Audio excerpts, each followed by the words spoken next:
Maybe. Hello, everybody. We are doing another Snarkfest as Marie is texting. Ignore her. No.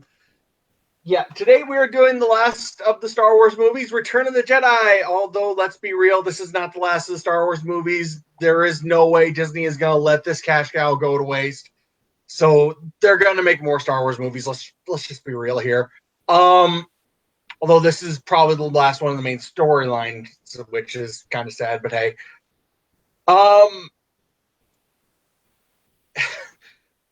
It's hard to talk about this movie without spoiling stuff, so I feel like maybe we should just get into it. I do remember, like I said, I followed a lot of these movies. I read the original shooting scripts, did I ever mention the original name of Yoda in The Empire Strikes Back? I don't think you did, actually. Okay.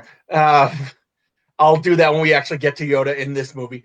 But yeah, like we mentioned before, I don't think this movie is as good as The Empire Strikes Back or even the original actual Star Wars, but it is still a pretty dang good movie. I grew up watching this movie, love this movie. Yeah. So your thoughts once you finish texting? Sorry. I got the comment on there. People can join our group watch. Hopefully it shows up. So yep. I had a feeling you were doing that. So yeah. So like I've said twice before now, this is the first Star Wars movie I remember watching. So it's just got a special place in my heart, I guess, kind of. Yeah. No, that reminds me. One of my friends named Dustin. This was the first Star Wars movie he ever watched too. Mind you, it wasn't like, oh, he was watching it. It was like the last day of school, and the teachers were like, we're not teaching anything, so they just put this movie on. So this was the first Star Wars movie he ever watched too. So when we actually watched them in order, he just had his mind just completely blown. It's like, this is the last movie? Because he thought this was the first one. Oh, I knew it wasn't the first. Well, like I said, he wasn't. Like I said, it was like the last day of school or something. So he wasn't. It wasn't like you were really watching the movie. You were doing other stuff.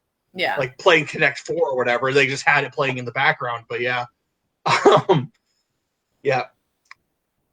So yeah. You posted the comments. So, and again, if anybody wants to join us, like I said, I do have the pro view. If you message me, I can get you in on this.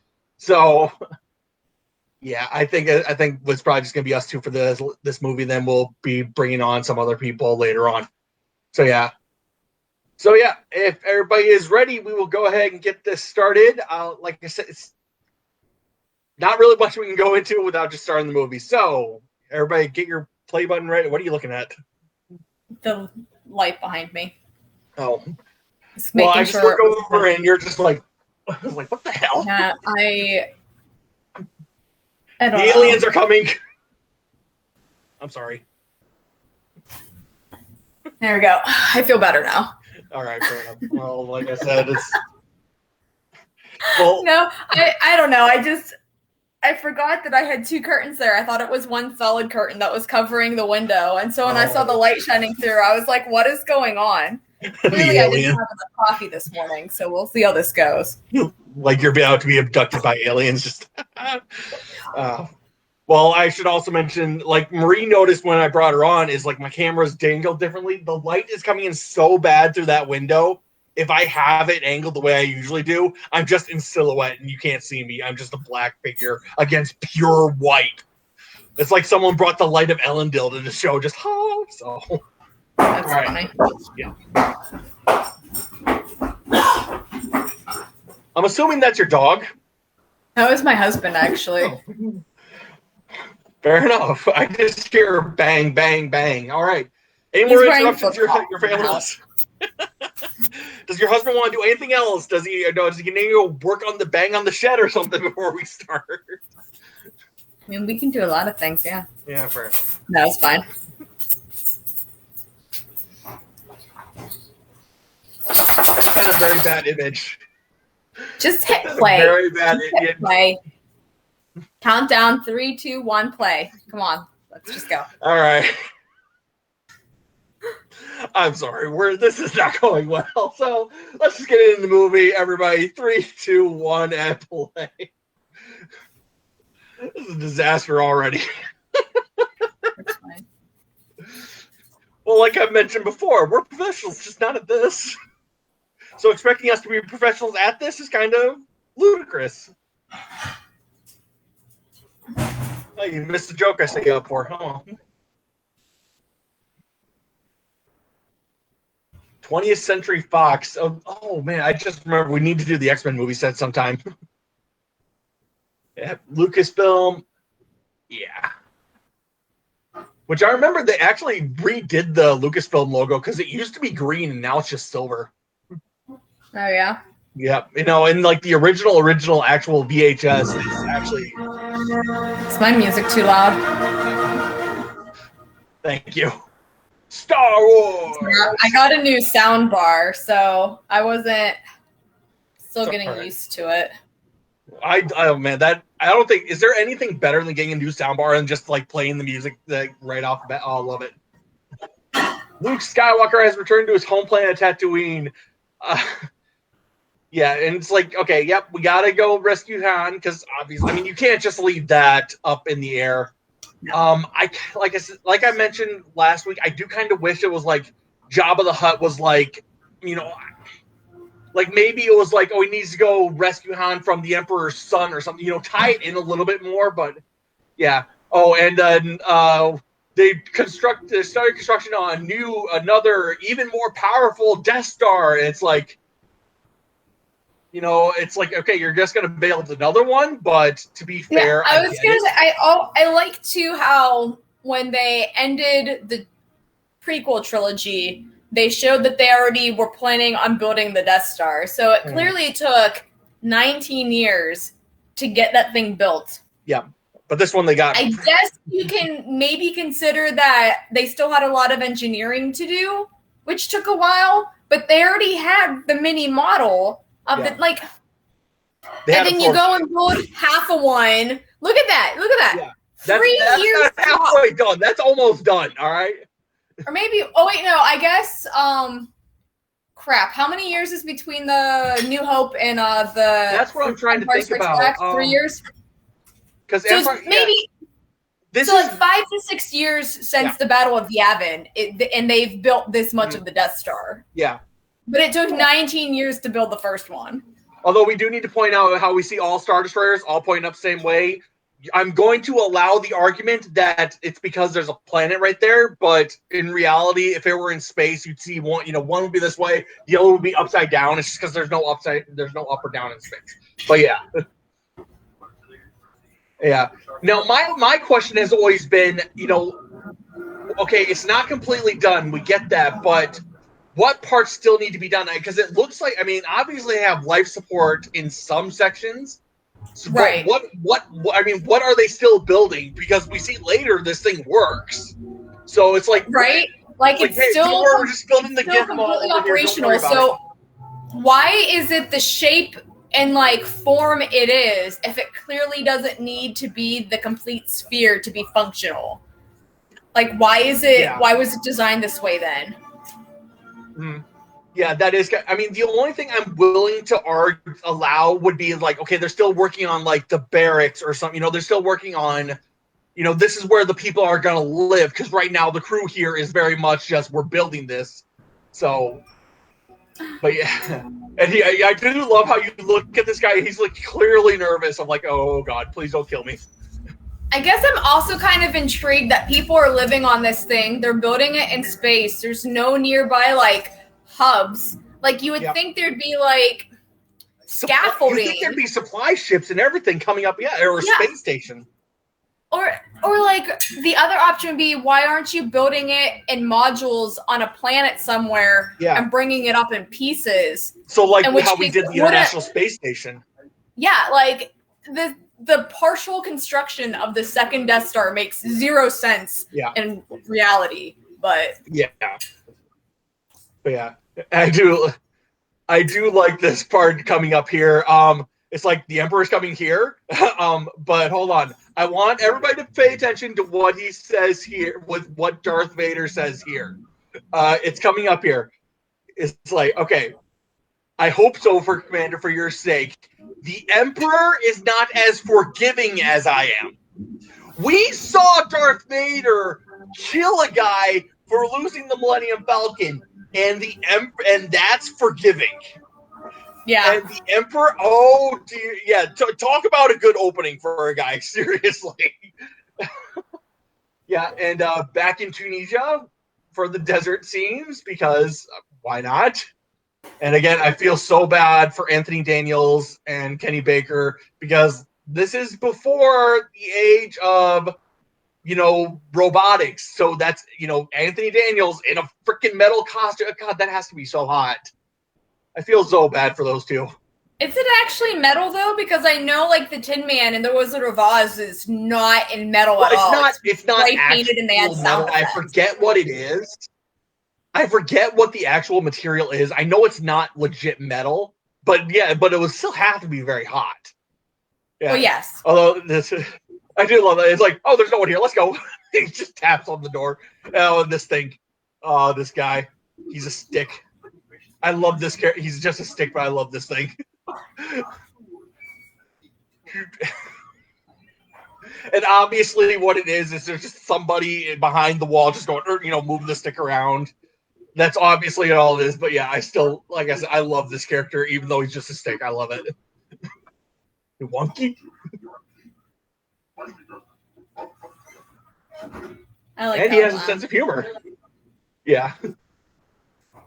Yeah, and yeah, he's walking away, and then, uh-oh. Well, because C-3PO is a scaredy cat.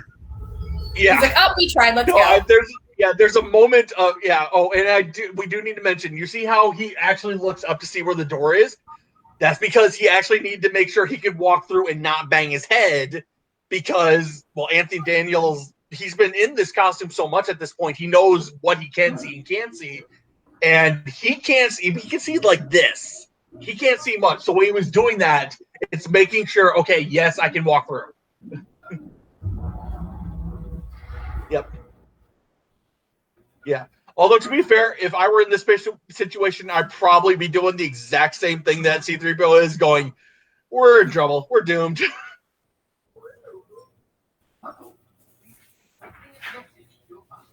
Yeah. Although I love this part. And a gift. Gift. What gift? He has that human reaction of, wait, what?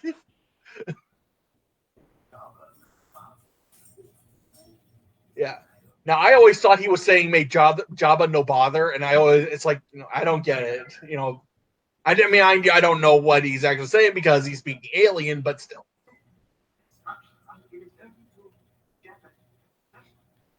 Yeah.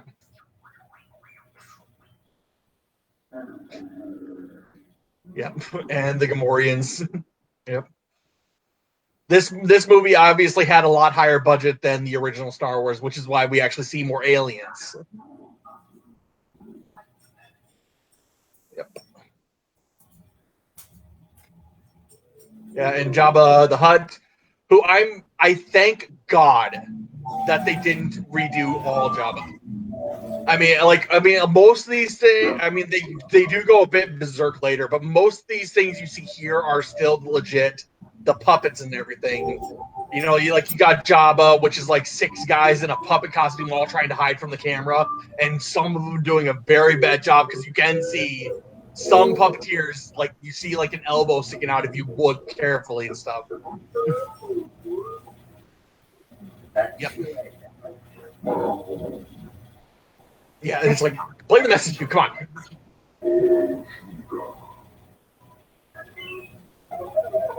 And here we see that R2 has clearly gotten his computer system, or his video recording system up and better, because now he can play a message perfectly and not have to worry about the whole type thing that happened in the original. So I know that you were powerful, and that your anger was so must be equal. Oh, and Celeste Crom, yes.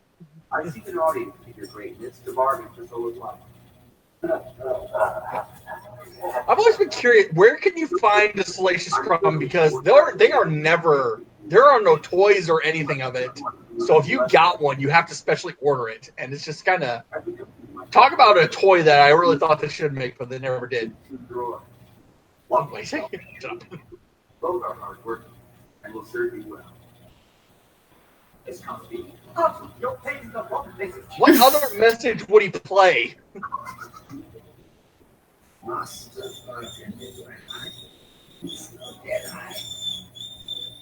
What is that whistling? That's my dog whining. He wants attention? My husband went outside. My dog wants to go out with him. Oh. Fair enough. Yep. Yeah. And You'd kind of almost think that Jabba would have like a whole wall full of like carbonite smugglers Yeah. and like, people in I general. actually think that would have been better. That would have been a lot cooler. But I should mention, I do know a person who has that as a fridge. That's the front of his fridge. And it's like, dude, it's creepy as all fuck. I mean, I don't remember how much money, because he didn't. I mean, obviously he had to special order it, but it's like, dude, like I said, it's like, dude, creepy. Yep.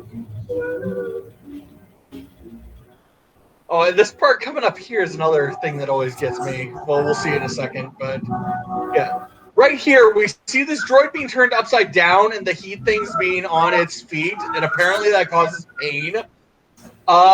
So I'm just going. So in my mind, I'm just going. The droid's just thinking, why was I programmed to feel pain? Yeah.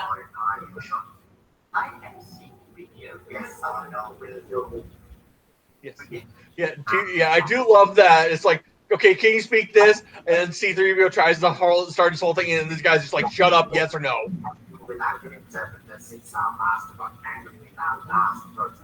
And disintegrating him. Disintegrate. Again, why was I programmed to feel pain? But I think also just seeing another droid get torn apart like that is. Being fair, yeah, that would be motivation. But in the background, there's just a complete trash pile. I should mention that from what I understand, a lot of because if you look in the background, you see a lot of like R2Ds and stuff. From what I understand, most of these were like, other models, because obviously there's not just one R2D2, there's several, and a couple of them a couple of them are just like the parts they use and stuff like that, just put together in what appears to be droids and thrown in the background. Yeah, and here now we get the whole. This is where they go overboard on the CG, and it bugs the crap out of me. Like this lizard thing playing the flute or whatever the hell he's doing. Yeah, that's not there. And the singer is the worst. Yeah, so. Oh, yeah. Oh, gosh. That singing thing is just, oh, man. I mean, granted, I do like the music they're playing is okay, but still, it's like I said, it's just, you don't need this scene. Cut this scene out. What's the lesson I've always say is you go in. Yeah, oh God, that's a really obnoxious part there. But a good rule in movie making is come in as late as you possibly can and cut out as early as you possibly can. If you don't need a scene, cut it out. We have no need for this scene. Cut it out.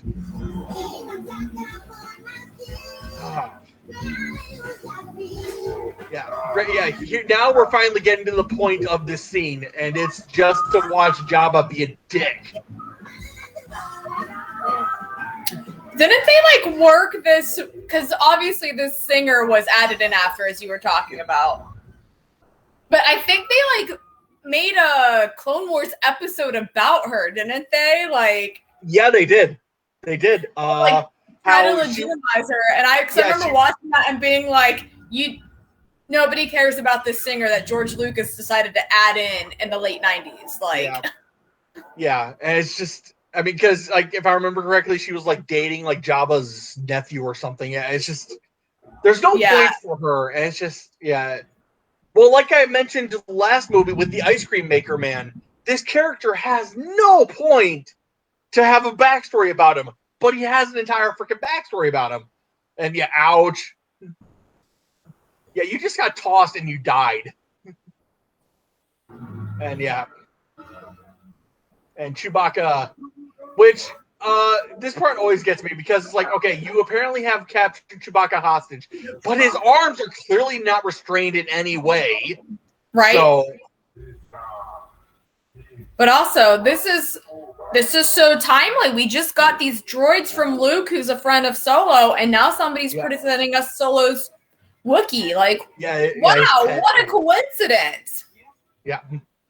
So yeah, you'd think Jabba would be going, okay, wait, hold on. Yeah, they're right there. Yeah, Jabba's not stupid, because they also mentioned how Lando and who else never made it back from Jabba's place. So clearly, they've been trying to infiltrate them for some time. But like, remember how I said you can still see like an elbow or something poking out behind Jabba if you look closely. Back when I kind of reacted, you can actually see a half a head of a guy of one of the puppeteers behind Jabba.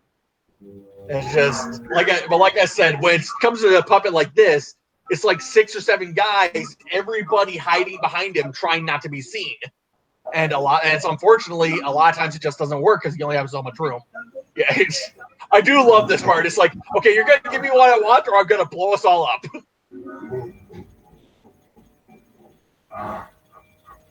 I like the person who closed their eyes as if that's going to save them from a thermal detonator. Yeah, that's going to save you from a grenade going off. Don't worry. Yep. Yeah, and I mean, Boba Fett had the right reaction of, okay, I'm going to shoot you, and it only doesn't shoot because Jabba's laughing. So I was like, okay, let's wait. Yeah, and then Jabba's like, how about this? Yeah, he agrees. Thank you for not blowing us up. Now, my question is, does C-3PO know that's Leia? Probably not. No, clearly not. Because C-3PO. This part here makes me think he does, though, because he just. Yeah. Yes. Well, but that's the thing is C-3PO is such a coward that if you pressed him, he'd be like, "Yeah, this is Leia." Although this part here is like, this is an move. This is just for the audience to see that this is Lando Calrissian. That's the only reason for that. Ouch. Oh, man. I feel so bad for Peter Mayhew. Because Peter Mayhew is a very... Oh, yeah, here's another scene of, like, this is in the original, but still, it's like, what's the point of this scene other than to watch a frog eat something? He just wanted to show more alien life in his world that he created. Fair enough. Although it does need to be said that Paul Verhoeven is the director of this movie, not George Lucas. Although it is very clear that George Lucas, after Irving Kershner in The Empire Strikes Back, George Lucas openly talks about he didn't like that because he couldn't control Irving Kershner like he wanted to. So in this movie, he very much got a puppet director who, like I said, no offense to Paul Verhoeven, but he's very much just doing what George Lucas tells him to do. So. Well, what's the point of hiring a director if you don't trust them and you don't like their vision? Like, have you seen anybody in Hollywood? That's the story of all Hollywood, unfortunately, these days. No, it's very yeah. Yep. Although that part gets me here. You hear this very loud thud, and it's like no one wakes up. Seriously? We saw that there are people sleeping right there, and no one woke up for that? No, it's fine. Yeah. Also, how easy was it for somebody to go up and do this? Like, yeah, no doubt. It's like no one bump into that because you might accidentally hit it. Well, I mean, that reminds me of like in Star Trek, there are points where it'll be like, okay, transfer all the energy to this. If you have to take the energy from life support, do it. And then it's like, click, done. It's like, okay, no one lean against that control. Seriously. It shouldn't be that easy to do that, but still. Star Trek is the worst of it, but yeah, a lot of this is You think they'd be a little bit more complex, turning that thing off versus that. Yeah. Yeah, we have. Yeah. I can't see. Yeah, you have hibernation sickness, which I don't know if that's actually a thing or not, but I do know that like a lot of sci-fi does that now. How about if you've been hibernating for a long time, you get sick when you wake up.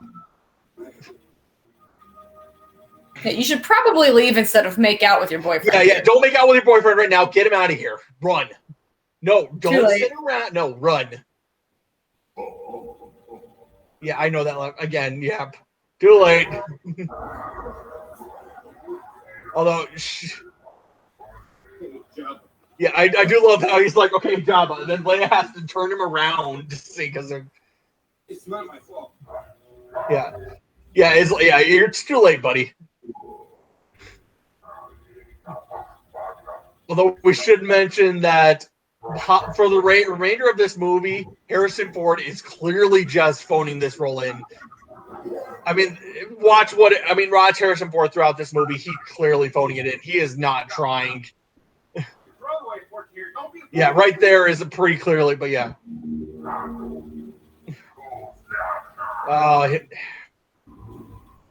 There are more extras than I remember in the originals, but you have one powerful friend.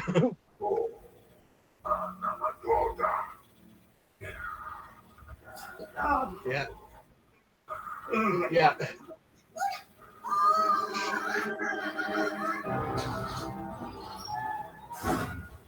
Yeah. Harrison Ford does do a good job of making it look like he's actually blind. Yeah. So, and then here we get the overly affectionate. Yeah. Oh, man. Although I do, yeah.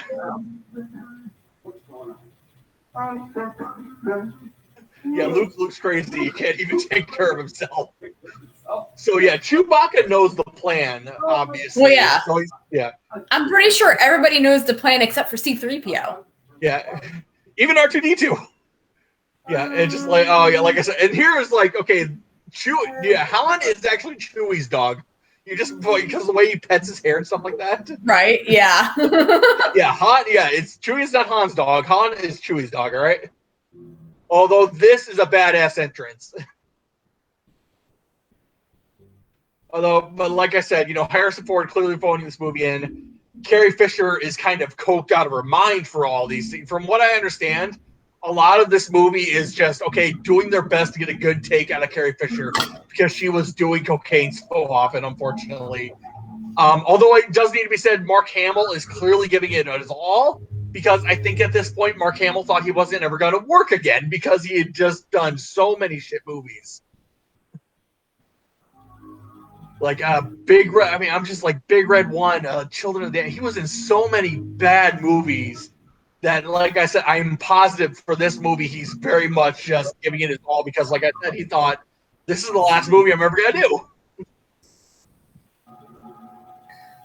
Yeah, and then the bikini outfit, which that's something that always gets me. Okay, apparently they have this outfit for Leia, but we never see any other slaves that he has wearing an outfit even similar to this. No, because they all died in them. Yeah. The previous dancer was also scantily clad, and he fed that to the Rancor. Yeah, she was scantily clad, but still, it's like I said, this one outfit bugs me. But another question is, so apparently Jabba is attracted to human women, even though he's a giant. The other one was a Twi'lek. Yeah, okay, so he's attracted to women in general, even though he's a worm. I don't know. It doesn't make sense.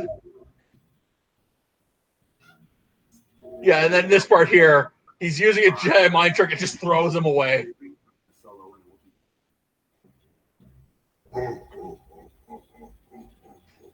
Yep. Although Leia should be, at this point, Leia or C-3PO should be like, hey, you want to step back or something? Yeah, C-3PO is actually trying to raise the point, but like I said, it's like, Leia should be going, take a step back or something because of what's. I don't think Leia knows yet. Fair enough. C-3PO just tried to warn him. Yeah. Yeah, and then tries to take a blaster and shoot him. And then and then the Gamorrean goes to him. But this is a part of plan that's like, okay, shouldn't Lando be doing something, or is this? Or what is Lando going to do with the plan that Luke goes down and kills the Rancor? Is this part of the plan? It always confuses me. Is this part of the plan? Although the Rancor monster, which is one of my favorite monsters ever. I love this thing so much.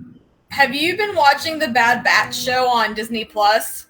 Yes, I have not seen the most recent episode, but yes, I have watched it. And yes, I do know that they have a baby Rancor in it. I love it. No, it's this Rancor. It's him getting this one as a baby. No, this is the baby. This is the actual. Yeah. Oh, I did not know that.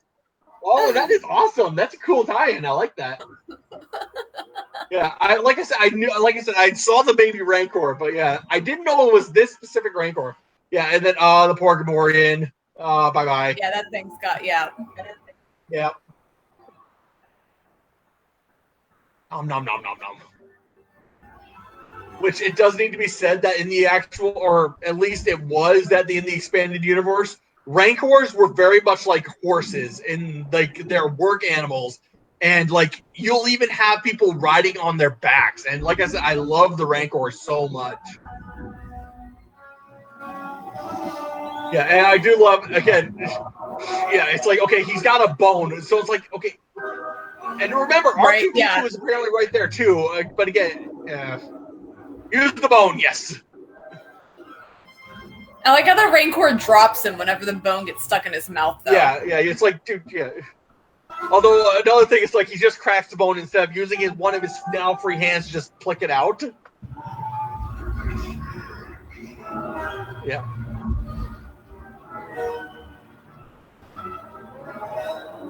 Yeah.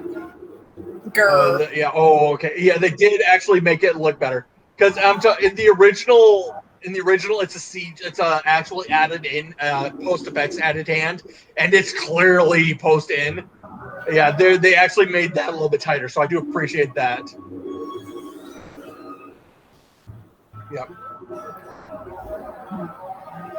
Yep. And then and then here.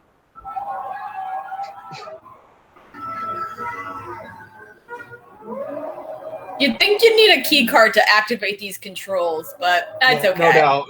Yeah, I don't know a single door that breaks when you hit the doorknob, but yeah. And also, why didn't he use the Force to do that? Yeah, no doubt. Yeah, and everybody's. Why was that gate open? Yeah, no doubt. You think that gate would have been closed to keep the prisoner from running that far? Yeah, no doubt. Although this part here is always.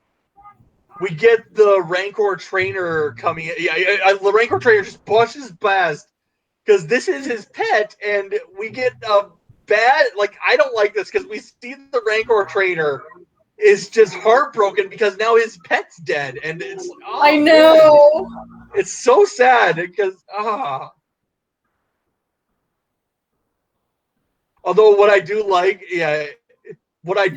is there's an actual comic strip of like the Rancor actually didn't die. It's actually just like it's like in a coma, but they have an entire scene, like an entire comic strip of like this guy nursing the Rancor back to health.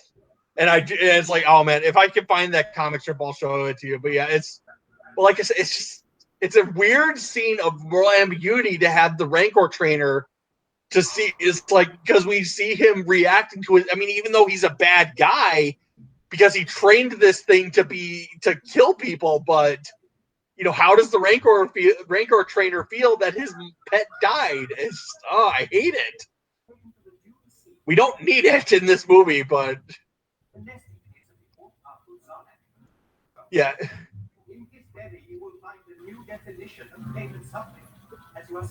Although this part always gets me, it's like slowly digested over 10,000 years. What? How does that work? Obviously, you're gonna die before that happens. Yeah, but. no doubt. You're gonna starve to death long before then. Although that does remind me of a Yu Yu Hakusho thing, but I forget what it's called. Like I think the bantha herds, which were added in post because they were never in the originals, never there. Although I do appreciate seeing really bad. Yeah, you trust me, you could tell that they're added, but still. This whole scene looks added. Them flying over this is all terrible, this is all added terrible. In. This entire, yeah. Although, here we go. R2D2 serving drinks. Which, I will say, R2D2 is, apparently just really set up to be a bartender droid. This was I made an astromech at Galaxy's Edge, and I bought a serving tray, because they sell little serving trays like that for you to put on it. Which, to be fair, you know what? If I were opening a bar service, I'd, make a little robot like that to serve drinks. Why not? I love it. My astromech's like this big. I don't even know if I can fit a shot glass on a serving tray, but I keep meaning to try. You need to get something a little bit bigger, but still. You cannot tell me that would not be awesome. Yeah, but like I said, Harrison Ford is clearly just phoning this role in. Yeah, soon you will learn to appreciate me. Gosh, this is so creepy. Yeah. C-3PO. Arch, what are you doing here? And R2 just answers, I'm serving drinks. Just clearly doesn't care. Why would he execute me? I'm serving drinks. He can't execute me. I got tenure, dude. Well, they're connected to Luke, right? They're a gift from him, so yeah. Well, you're gonna serve your bartending droid? Seriously? You're gonna execute your bartending droid? Seriously? The beak thing is added in, and the tentacles are a lot more special effects than what they used to be, but yep. Yep. Yeah, this part here. Your Excellency hopes you will die honorably. I got nothing. What is that other little barge doing? Just like sailing in circles around the sail barge? Just, yeah. I mean, why is it even there, though? Yeah. And I love that. Han Solo's like, he's trying to sound off, and then he's like, right?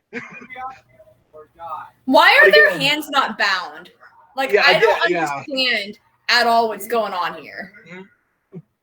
They're not tied up. Look at him. Look at him. Yep. Why are his hands not restrained in any way? Oh gosh, that was bad. Oh man. Yeah. And then clearly it's like, is no one paying attention? Because he's clearly talking to people now. And R2D2 apparently can't take a break from serving drinks to go up to the top. Yeah, but here's basically, okay, so the plan was to be put in this exact situation and not to be, not, so what was the Rancor thing? Was it part of the plan to kill the Rancor? I don't know. Yeah, and there is, and Harry, I love Billy D. Williams, just takes the helmet off, well, bam, whacks someone across the head. Yeah, I have no idea. Yeah. Yeah, oh, the one on screen. He did with his lightsaber, how did he not, cut him in half? I don't know. The angle he just hit him with, he should have been like... Yeah, you should have cut him in half instead of just whacking him like a baseball bat, but... Whee! But yeah. Boba Fett comes in and is now no longer a badass anymore. He's now just... Yeah, that part there. Thank you. Why were you not tied up earlier? That's like the smartest thing someone was able to do. Yeah. Yeah, that Chewie, where you hit, that type of thing, that line was actually added because in the original, Chewie caught on fire. So they added that line. Oh. To explain why his fur got singed. And here, like I said, Boba Fett, apparently a badass, is just taken out like a freaking nom nom. And then he escapes from this somehow, which I don't know it's how. It's fine. Well, in the original, here's the thing. In the original storyline, he not only fell into that thing once, but like 3 times and escaped each time. Which apparently, hey, if you go a 4th time, you get a free Sunday. So hey, why not? I think Jabba is regretting how long he let her chain be. Yeah, no doubt. Also, why is Han helping what's his face? Because as far as Han knows, Lando was blind, he was in carbonite. You didn't know, like, Lando coming to his senses and helping them happened after he got Chewie must have been filling him in. Chewie must have filled him in. Yeah, his shoes are the only thing holding on to him. And yeah, I hope his I don't know if you can actually do this. Well, although I do love that scene of like he's clinging onto the side. A guy opens up the window to shoot him and just throws him overboard. Uh-oh. Ouch. Ow. Apparently there are not too many Gamorreans. There are less Gamorreans than I thought there were. Is this like the first time that we've seen like a lightsaber deflecting blaster shots? Yep. Oh, I should also mention the reason that his lightsaber is green and not blue is they couldn't get a blue lightsaber to show up against the blue sky. So that's why they changed its color to green. That's hilarious. Yeah, apparently, even though Han is blind, he can still make that shot. Yep. Yeah, and then I should mention Anthony Daniels apparently never got claustrophobic in that scene, in that suit, except for that scene where he's laying on his back and Salacious Crumb is eating his eye. That's the only scene apparently where he got claustrophobic. Which, if it were me, I'd be freaking the fuck out. Yeah. Ouch. Good thing that was my wrong fake hand. Whee! Yeah. I didn't mention it, but we should have. He got shot in the wrong hand, but still. And then this part always gets me. Where is the pivot point for that to swing them over like that? The periscope thing. Good thing this thing has a magnet on it. Yeah, 2 magnet arms. Although, what is the strength of that blaster to be able to blow up the barge in one shot like that? Seriously. I mean, obviously these guys just have really good luck when it comes to hitting something in the right place to make it explode. Yeah. Clearly. That's like their whole shtick. Yeah. Whee! And then this part always gets me is that Luke apparently still is just in his X-Wing. It's like, you think that he could have gotten a better ship by now. Because an X-Wing is a fighter jet. It doesn't, there's no bedroom. There's no bathroom in that. Seriously. I think he just considers it part of his, like, Jedi training. I guess. I don't know. Maybe. That's right, R2. We're going to the Davis. Yep. And here we see, the blast wound in his hand, which is why he wears a glove from now on. And again, the reason he wears a glove is that it's a shitload easier to just say, wear a glove to hide your robot hand than actually having a robot flipping hand. And all the time, here's the part that always gets me. In the original Death Star, when they're under attack, they only send out like a handful of TIE fighters. Look at all those TIE fighters, right? Look at all of them. Yeah. And all the extras standing.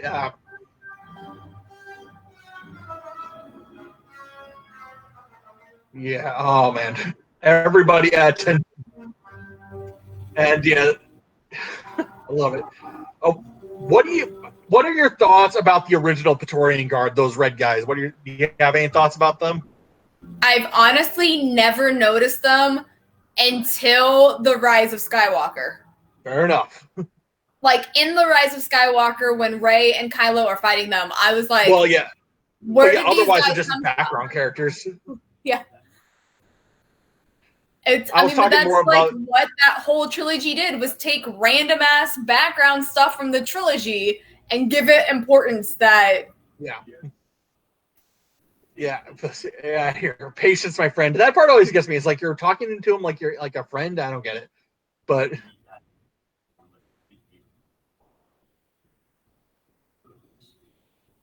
I'm just looking in the background at all the guys. Most of them are doing their best to stand at attention, but some of them are clearly relaxed, and it's kind of drawing my eye Like especially here when they're not in focus, it's hard to see. But you'll see a couple guys where they're not actually paying attention. They kind of have a more relaxed posture, but still. And Luke has apparently gotten much better at crash landing on Dagobah because now he can actually park it no problem. Right.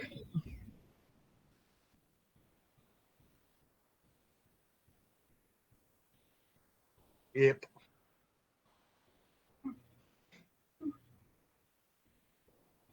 Yeah, here. That face you make. Do I look so old to young eyes?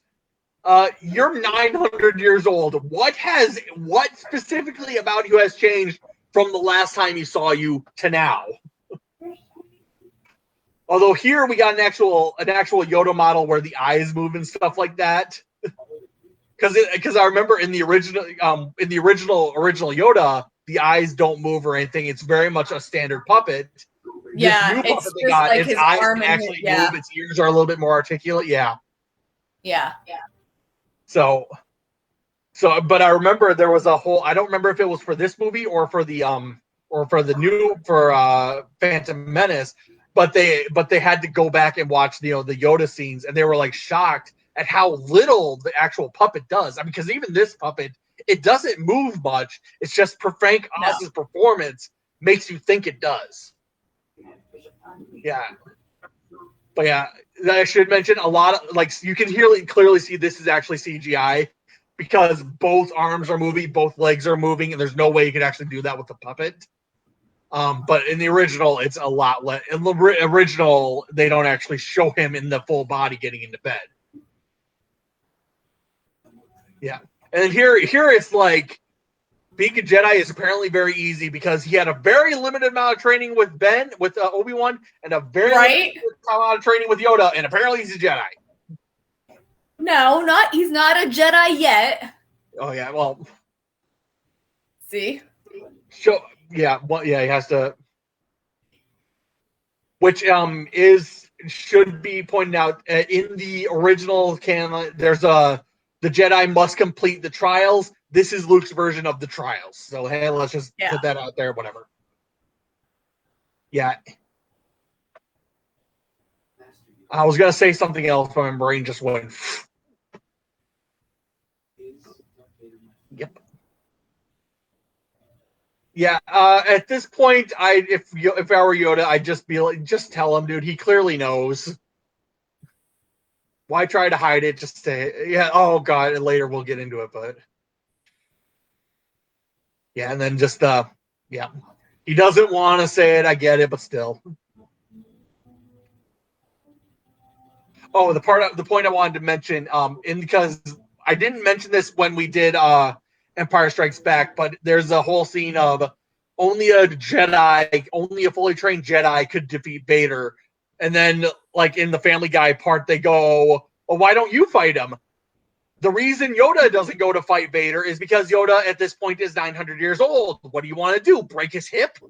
Yeah, I'll go fight Vader. Here we go. Okay. Oh crap! I broke my hip. Excuse me while I go fix this. Yeah, there's no way that Yoda could fight him. He's just so old at this point. Yeah.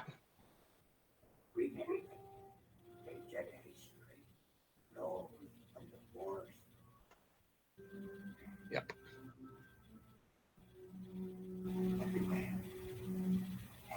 Yep. Fear, anger, fear, aggression. Yeah.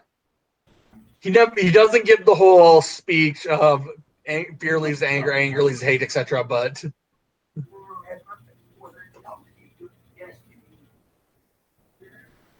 yeah. Although here's the part I want to kind of mention is like he's going rest. He's constantly going rest. I need to rest, and now he's just okay. Also this. Oh wait. Also this. Oh wait. Also this. It's like, dude, seriously. Yeah, it's like. Well, at least you guys like knew the Emperor was bad at this point. Like, yeah, poor Anakin. They only figured it out after he killed a bunch of kids, but still. Yeah. It took the killing kids for them to figure it out. Although it was actually Anakin who did it, but still. Pass on what you have learned. But yeah, it's just But like I mentioned, it's like, okay, he was going rest. I need rest. I need, like he was gonna end it, and now he's just okay. Oh wait, and also this, and then also the garbage comes on Tuesday, and then feed my fit. It's like seriously, it's just point after point after point. Yeah. Talk about unfortunate timing of death. Or, you barely get your sentence out, and then yeah. Well, if Luke hadn't left the first time, Yeah, no doubt. Yoda could have told him all this in a better manner. Mm-hmm. Although this part always kind of got me here because it's like, because we see, we'll watch what happens to Yoda's body. It just disappeared. Mind you, they could have done that a little bit better. Mind you, at the time they had, it's a little bit hard. But yeah, that part always got me because it's like, what, is he sitting there till Yoda decomposes? What? Don't worry, R2-D2 clearly doing work. Although I should mention, apparently Yoda has a pretty cool hut. I do like his little house thing. So.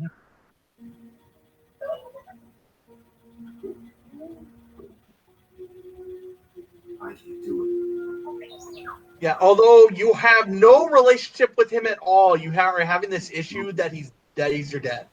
Although here we go. Yep, Alec Guinness again, awesome. Yep, love him. Here's the big flaw of this movie that everybody talks about. Why Obi-Wan's answer here? What his answer should be, his answer should just be, you weren't ready to know the truth. But no, he gives this whole spiel about the point of view and stuff like yeah. From a certain point. Shut up, you lied to me. There's no other way around it.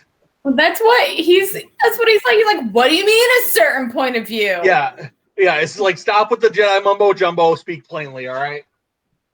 Which is what, there's a character in another Star Wars movie called Anton Rand who pretty much says exactly that. Is just like, stop with the Jedi talk and speak plainly. And I do love him just because he's like, just shut up with the Jedi shit and talk plainly. And like I said, it's just, you don't screw the point of view shit. Tell me the truth, all right? Yeah. He's more machine now and man, and it's like, by the way, I did that. Well, whose fault is that, Obi-Wan? Yeah, I cut off his arms and legs and threw him in a volcano.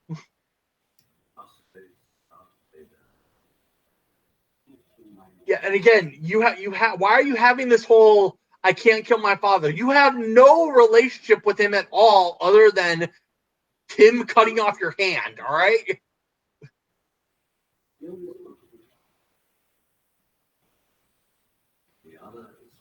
Yeah,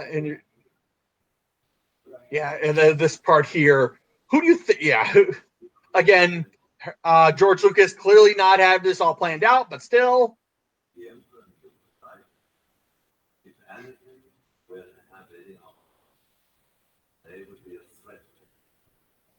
Yeah, and that's why he ordered the death of all the kids.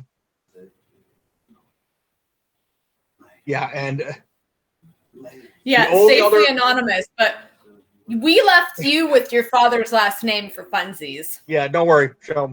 Yeah, because apparently, like I said, Anakin's just not good at putting two and two together. He just can't do it. I don't know what it is. So I almost kind of wish Obi-Wan was like, yeah. Yeah, here's a rebellion fleet. I love this. Mind you, I just love watching ships flying in formation like that. So yeah, even just that I love. And then the Mon Calamari, the fish people, the first time we actually see them.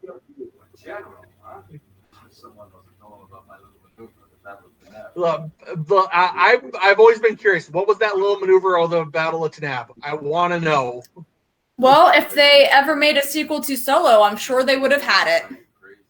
Probably.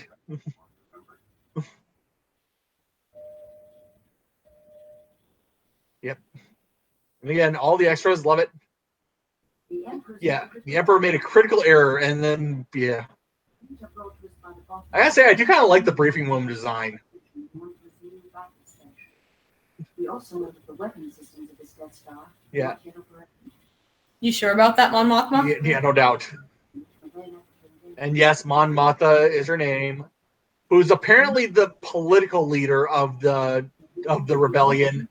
So why is she the one giving us this this story? Oh, I should mention, many Bothans died to bring us this information. There was actually like a, I don't want to say a fan script, but like like a parody script about a character named Many Bothans, who is he's one of the soldiers who was captured on the 10-4, and then the entire story is just how he goes bumbling from this to this to this to this to this, and then how he got them the plans, and then he died doing it's like though it's like Many Mothma Downer there. Watch the shielders now. Our cruisers will create a perimeter by the right. This part kind of always got me. It's like, why are you bringing the entire fleet in to destroy this when all you need are your fighters? That part always kind of got me. Volunteer to lead the fighter attack. Good Yeah, luck. here, good luck. You're gonna need it. General NE. Yep. And General Manny, who has his entire old backstory too, which I know unfortunately more about than I should. And Wedge Antilles right there, and the Numb.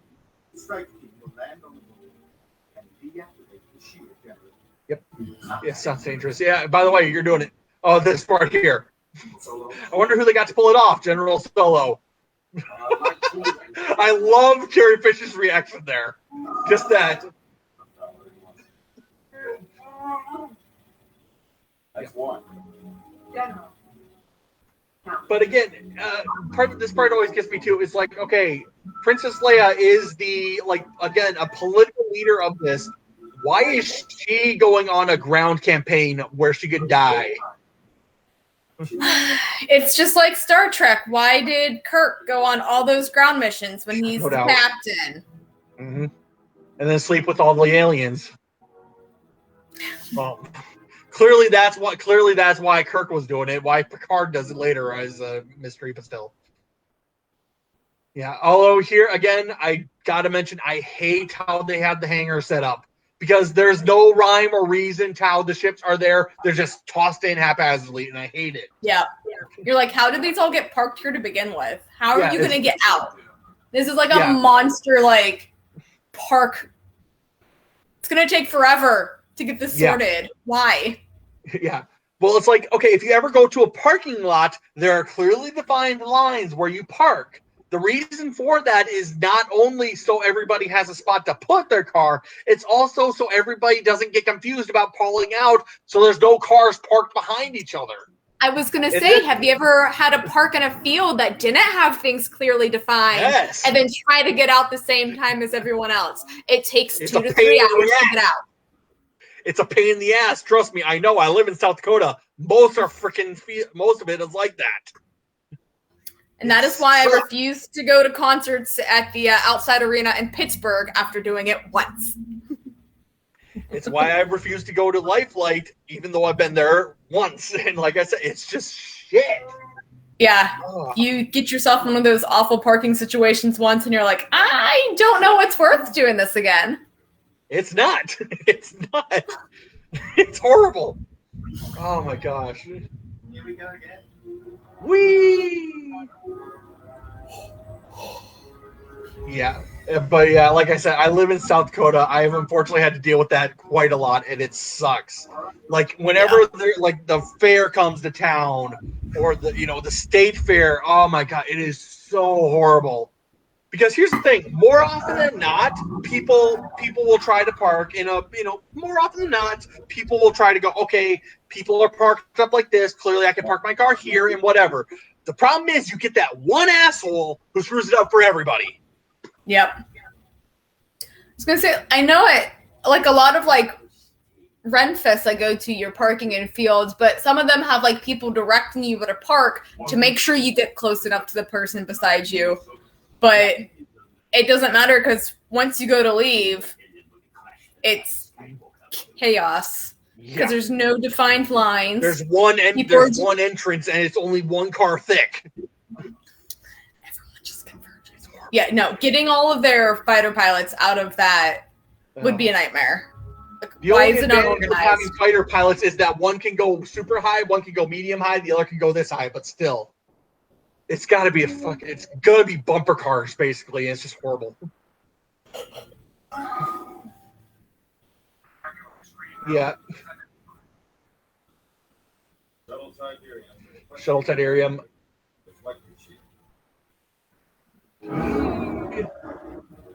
Although the part that always gets me is that the shield is clearly just set up to block the Death Star. Why do they have to turn off the shield for them to land on the planet? Yeah. Yeah, I do love Harrison Ford's line here of let's come on, keep optimism here. Although, yeah, this part here, like I said, Harrison Ford phoning it in right here. Fly casual. How do you fly casually? I like how Luke can sense Vader on that ship, but they don't consider, oh shit, maybe Vader can sense me. Why did I come with you? This was a mistake. Yeah, no doubt. Yeah. Yep. Oopsie. Yeah, it was an older code, but I'm about to clear them. Why? It's an older code. So there you go. It's out of date. Why are you about to clear? Yep. Yeah, you're at this point. It's like if it's an older code, how are they letting codes get that old? Like, why aren't you refreshing them sooner? Yeah, this why aren't you on date? It all to you? Yeah. Yeah. I should mention you kind of broke up there, so I unfortunately did not hear what you said. It's fine. I forget what I was saying anyway. Fair enough. No, the part that gets me is like, okay, why is Chewie flying so damn close to that? Seriously, it's almost like, hey, let's look out and see who it is. All I gotta do is look out the window and I see who's driving it, and it's fly casually so damn close that you can reach out and touch it. Yep.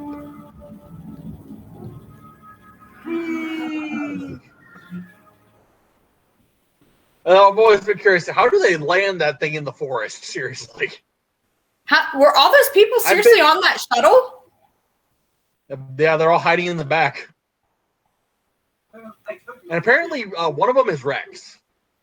Apparently, one of them. I don't know if they actually confirmed that or not.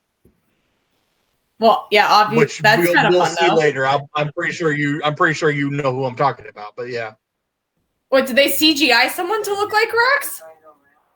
No, they didn't CGI someone to look like Rex. It's just a happy accident. But it comes later. Yeah. It's just one of the guys has a big white beard and he looks like Rex when Rex grows older. And like I said, or at least I hope they didn't go, hey, that guy, we'll make him Rex, and I'm just hoping it's a happy accident. Because like I said, I don't think it was ever actually confirmed, but apparently one of, like I said, I'll point them out when we get to it. But yeah.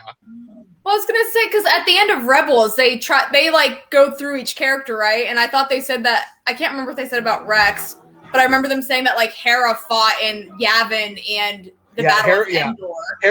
Hera's in this battle. I don't remember what she's doing. That would have been something fun to CGI in. Would be their ship. And the crossbow, awesome. Chewie got damn good aim to be able to hit him like that. Although, why don't they shoot the other guy who Harrison Ford's fighting? You have guns, shoot him. And the other two guys who are on the speeders we're just watching. Don't worry. We have no point. We're just watching the fist fight. Whee! Yeah. Ouch. Again, shoot him. Which, thank God, that thing has a thing that can jam their signals. Yeah, that doesn't... Well, I mean, I guess they'd probably want to jam, like, people they're chasing. Well, yeah, it makes sense, but, I mean, it makes sense that, for them to say do it, but it doesn't make sense for a bike That's entire purpose is a bike to have that type of technology. That's fair. Although Yeah. it should be pointed out. Like I said this in a movie ago, is that there was a guy had a because we'll see whenever they show just the ship going through. We had a scene later, but there's one coming up here. I just kind of want to wait to point it out. Hold on. Right here. So we see them cruising through the forest at that speed. What actually happened is a guy is literally, I don't remember if he was walking or if he got on a truck and just filmed, but there's just a guy, they're just going through the forest filming it, and then they just speed it up to create the fact that they're going really, really fast. That's funny.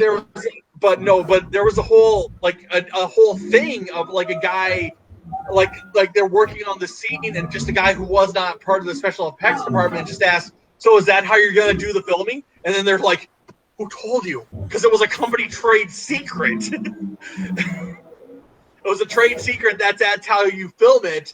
But it was like, who the hell told you? Because they thought they were gonna have to. It was like, no, that's just how you would actually do it.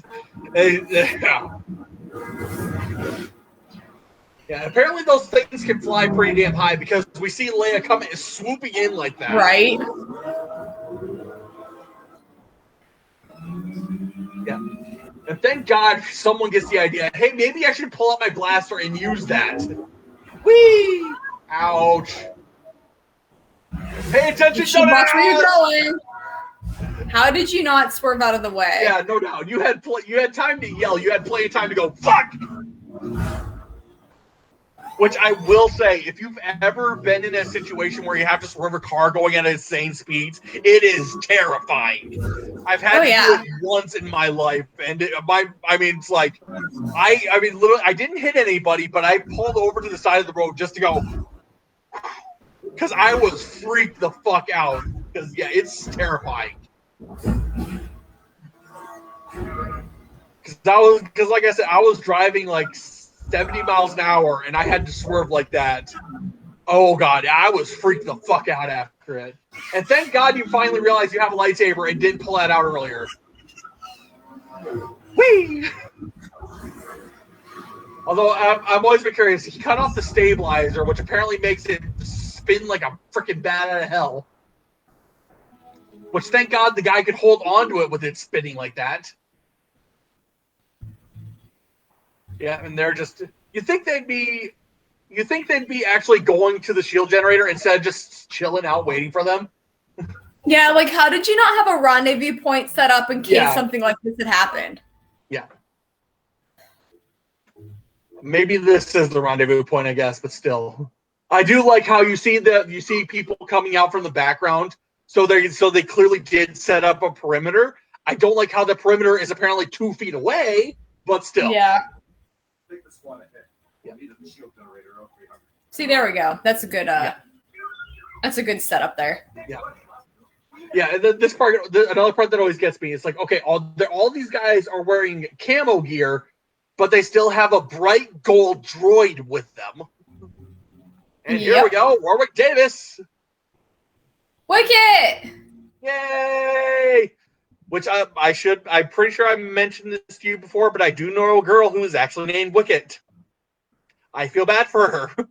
Yeah, she's named after this guy. Yep, I know. It's like something you would name a dog. What's up?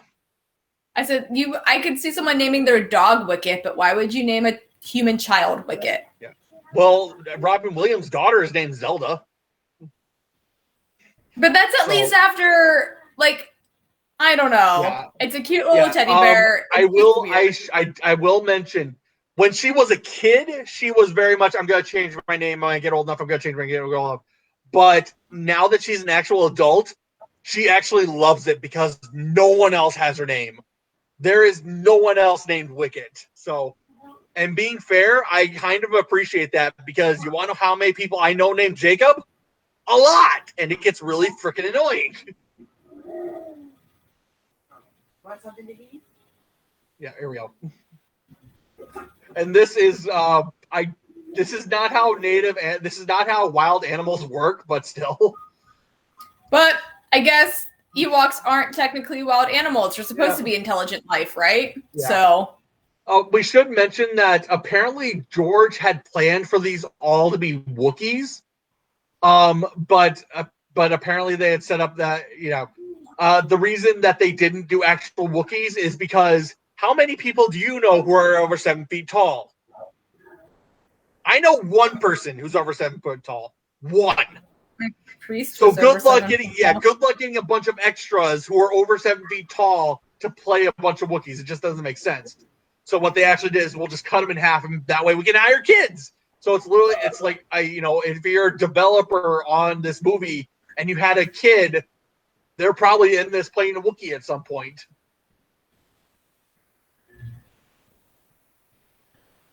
Yep.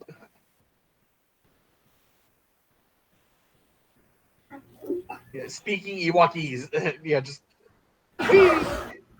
apparently how do you miss like that? Seriously, you're apparently a sniper, and you miss your shot. Freak out! Run away! Yep. Although apparently it was okay that they missed because I'm just gonna have my buddy go up and capture you. How do you not see him? I don't know, but still. How do you not see the guy dressed in bright white armor, but still? Also, how did they sneak up on you? Their armor has to like clink somewhat, right? That is not easy to walk around in. Ouch! Yeah.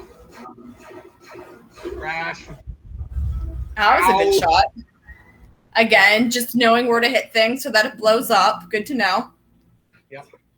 Although, being fair, if you were to like shoot a car, so long as you're hitting the engine block, you're probably gonna hit something important. So, but yeah, the part that gets me is that she hit the armored guy with the stick, and apparently the guy wearing armor died. That armor's useless. Which did I ever show you the injured stormtrooper? No. I think I will have to show you that.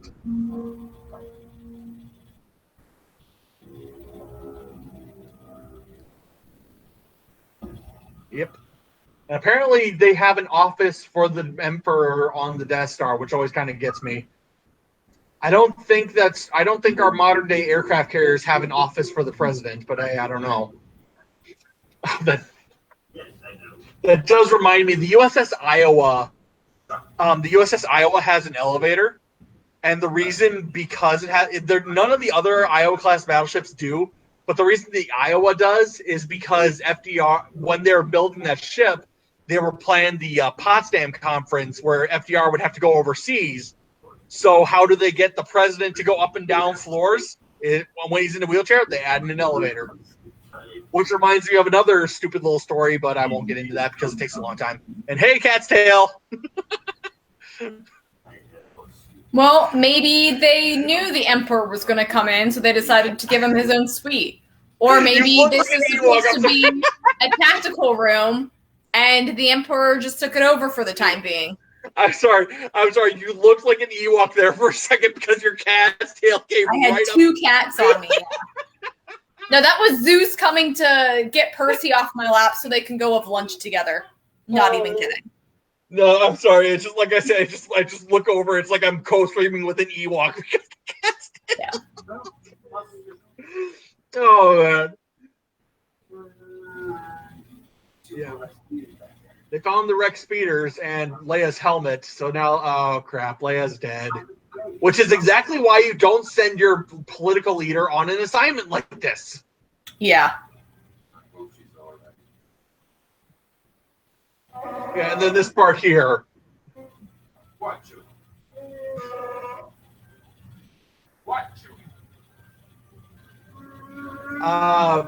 Mind you, it looks like a deer carcass. I don't think they actually killed a deer for this prop, but they might have. So I don't know. How do you not get it? It's an obvious freaking. Yeah, and only Luke gets it. Whee! That's uncomfortable looking. Yeah, no doubt. Yeah, that's great. How you always think we're. Thank you. on, can you reach my light? Yeah. This part here. What one strain did R2D2 cut to get this entire net to collapse? That part always gets me. Ouch. I'm the only thing I can think of is maybe the failing of where R2 cuts. Maybe that one thing failing causes like a zipper effect for just all the rest of them to snap. Yeah.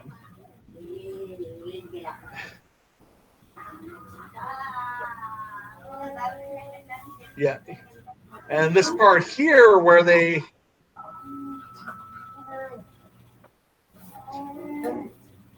Yep, they're all freaking out, but then yeah, by the way, don't do this. Don't do that.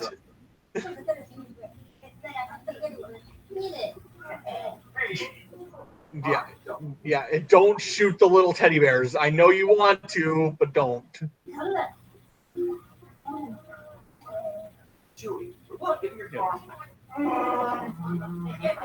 Yeah, and then C-3PO sits up, who apparently was unconscious for that whole time. Well, maybe falling jarred some of his circuits and caused him to go black out for a bit. Yeah, sure. I don't know. In my experience, if I whack something better, really hard, it actually works better. One can only hope that's what happened with C-3PO here. I hope so too. But yeah, no, that's actually, if you've ever had a time where you take like your TV remote and swat it in your hand, it's called percussive maintenance. It's not actually a thing that actually works, but still. Although, it should be mentioned, this whole, like, C-3PO is apparently a god. I'm actually willing to accept it because he's so different from everything else they see. My only issue is that R2-D2 is apparently not a god, even though he's so different from everything else they see. Yeah, this part here. Why don't you use your divine influence and get us out of this? Like I said, Harrison Ford, phoning it in, having a ball. And Mark Hamill trying not to laugh.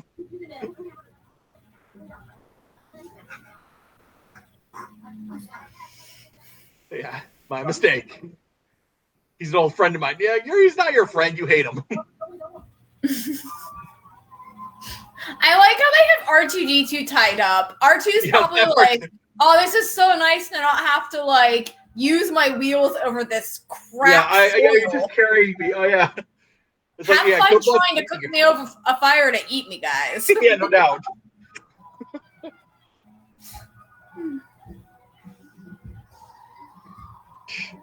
And then I will say this has to be miserable for Harrison Ford and Mark Hamill to be stuck to these ropes, and Peter Mayhew for that matter.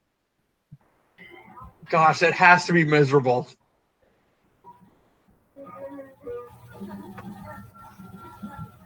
Yeah, I wonder why.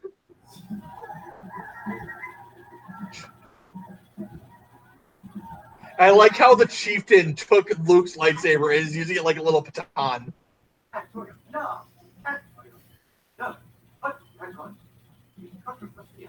Yeah, I'm quite comfortable here. Like I said, he's using Luke's lightsaber as a little baton.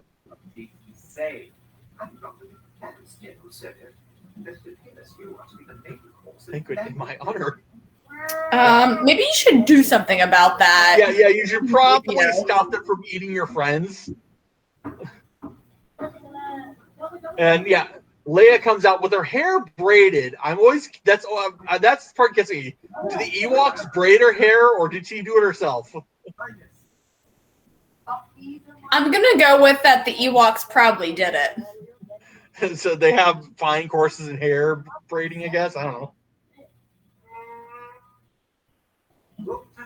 Maybe they braid things as decoration for ceremonial stuff, so they saw her long hair and was like, because look, they have like strings and stuff on their headbands. So I think they were just going to make her hair look like their headpieces.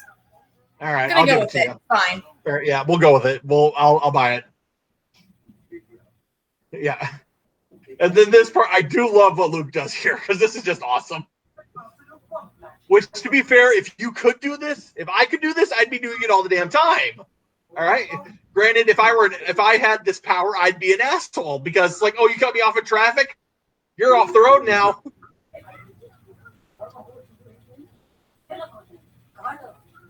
Yeah. Although this part gets me is that they don't believe him apparently.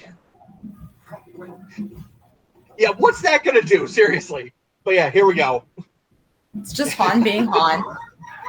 Like I said, Harry, he's phoning it in. But yeah, like I said, this part is awesome.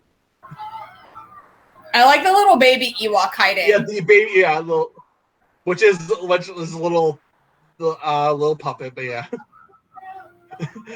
I love that even C-3PO is panicking about it. Right. But the part that always gets me is go R2 help. What's R2 gonna do?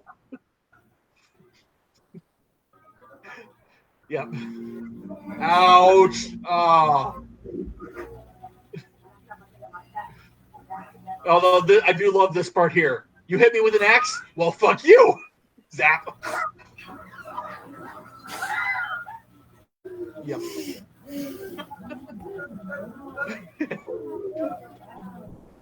Yeah.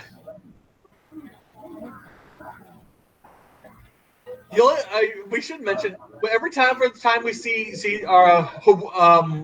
Chewie reunited with someone, he gives him this big over elaborate hug.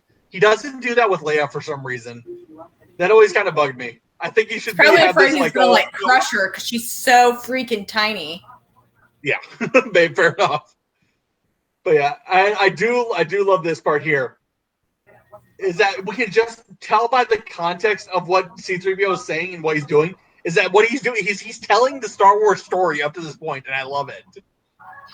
And I think it's R2-D2 providing the sound effects.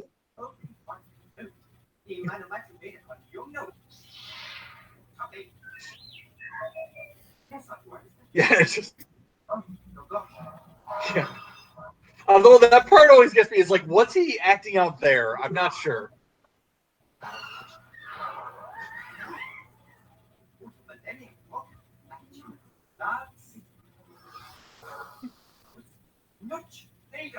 Nooch Vader. That part always gets me.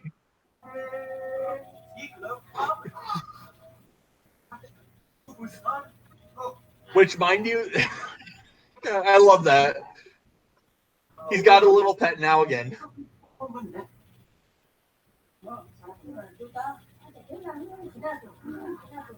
Which apparently, I should mention, apparently Westerners visiting like actual tribes, apparently this happens a lot, where the tribe will be like, tell us about the Western world, the modern world.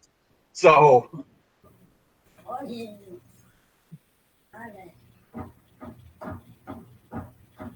and it should be mentioned that the chieftain's hat thing that's actually made of a condor skull. I don't know if it's a real condor skull or if it's a mimic one, but still. Yeah, just what I always wanted. Thank you.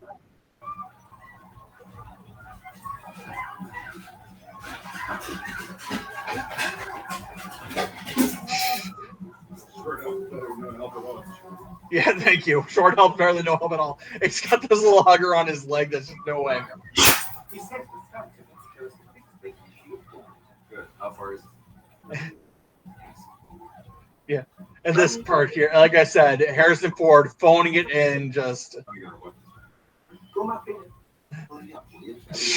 Yeah. And C-3PO just has that moment of, oh, shove it up here. C-3PO is too polite to ever have that thought. He's too polite to say it, but he has like, a lot I'm of. trying.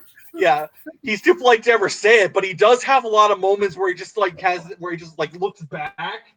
So he has, he clearly has a thought, but he's too polite to actually say it. This is like the conversation that doesn't make sense to me.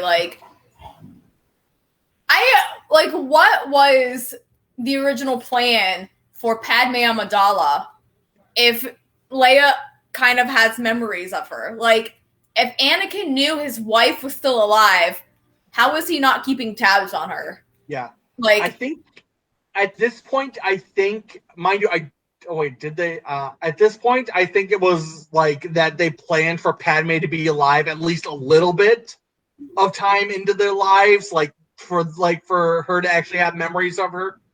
But I don't know the actual what the actual plan is because, well, it's George Lucas. Unfortunately, just flip flopped so much. Like it kind of sounds like here that like Padme and Anakin were actually married, and like they may have just had a thing, and Anakin never even knew she was pregnant. Yeah, like that would be the only way this conversation could even make sense at this point. It should. Mind you, the way that George Lucas retconned it is that the reason she remembers is because her eyes were open when she was born and Luke's eyes were closed. But did Lucas actually retcon that, or was that a fan theory? That was Lucas. That was Lucas. Lucas full on said that.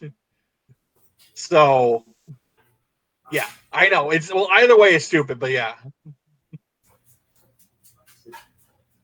But yeah, like I said, that's apparently how the story. But but even either way, it doesn't make sense. But like I said, when he was directing this movie, I think the original plan was that Leia actually was like a year old when her mother died. And just I don't know if like Luke was like somehow separated or something, but yeah. Like, because to me, it would. I don't know. I still think it would have been a better story if like Padme had managed to completely keep her pregnancy from Anakin secret. And it was like during that time that he turned to the dark side and she's like, no, we're done. Bye. Yeah. And like went into hiding.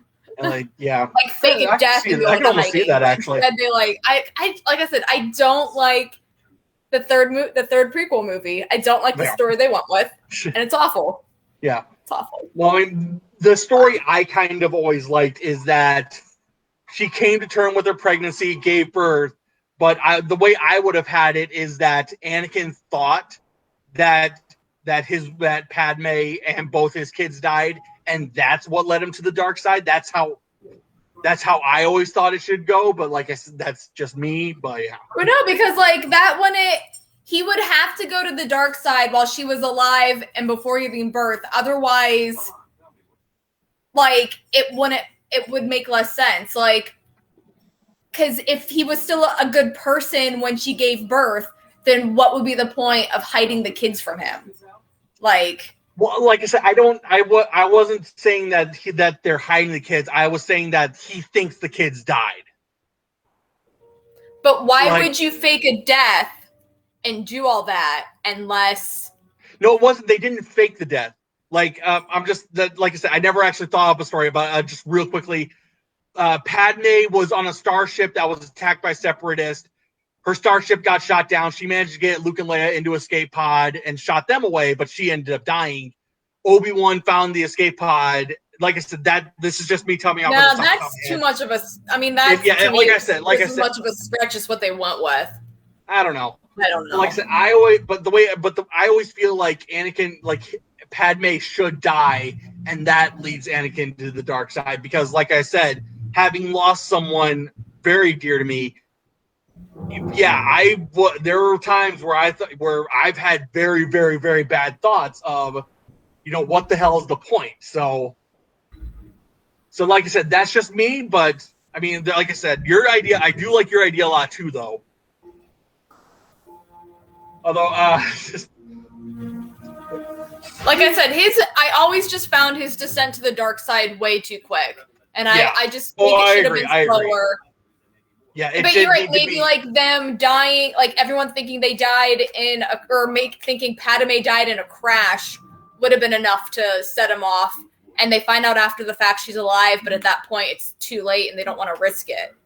But still, I would think in general of just keeping the pregnancy entirely secret from him. Yeah. But I just thought of another movie that would explain how I think they should have done it, but it's basically Austin Powers is how I think they kind of should have done that, how they did that. Like I said, it's not a perfect setup, but I think you get what I'm saying. And you're laughing way too hard. But like how I said, but like how the Austin Powers thing had it set up, that's how it almost should be set up. But yeah, like I said, this part here always gets me because basically Luke is going, all right, I'm okay. There's still good in you, and I'm putting my cards on the table that you're not going to kill me. And the lightsaber turns on, and there's right here you can see in his face. There's a moment of, oh shit.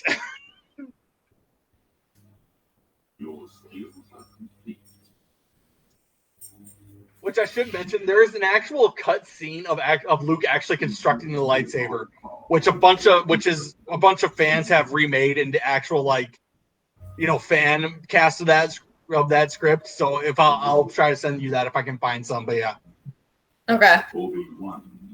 It's entirely pointless to the movie, and I'm glad they cut it. But it's just like, why isn't it working? Oh, maybe I have to do that. It's just a bunch of techno babble shit. Although I will say the shot of him first activating the lightsaber, because it's complete black and the lightsaber activates and that illuminates his face, that is kind of a cool shot. But yeah, like I said, there's no point for. I mean, a cool shot doesn't justify the scene being in the movie. So yeah, cut it. Yeah. The Emperor will show you the true nature of the Force. He is your master now. But there can only be two, Vader. Yeah, apparently. Yeah, well, like we said, apparently Anakin is just not good at putting two and two together. There can only be two Jedi. There can only be two Sith. So where does that leave you? wasn't all that good at putting two and two together either. Yeah. Like I said, it's just he just can't put it together of, hey, there can only be two, and the Emperor's gonna take Luke. What's gonna happen to you then, buddy? Nothing good. Although to be fair, I don't know if they had really thought about the rule of two at this point. But still. Fair enough. Yeah, at this point, I don't think at this point the rule of two was ever a thing, but still.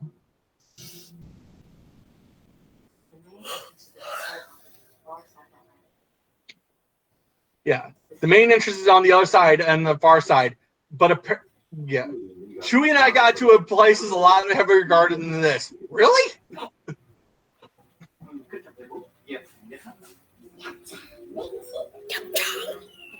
Yep. There's a secret ending on the other side of the ridge. Thank God. Whee! Yeah, this part here, love this. Like I said before, I just love watching these ships fly in formation. Oh man, I love this. Although it does kind of get me, why are they flying? Why is Lando flying it back and forth like this when you could just, go straight? There's no point to go wee. And again, Neum Nub, love him.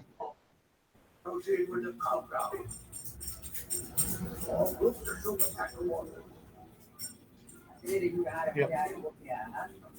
Don't worry, my friend's down there. Yeah, and apparently Lando can understand him, which. Although here's another part that always kind of gets me. Okay, all craft prepare to jump to hyperspace on my mark. And then Lando, all right, stand by, and just immediately goes to hyperspace. So I'm almost like, okay, Lando's my mark. Everybody follow Lando. That's my mark. Yeah, apparently Lando was the mark. I guess. I don't know.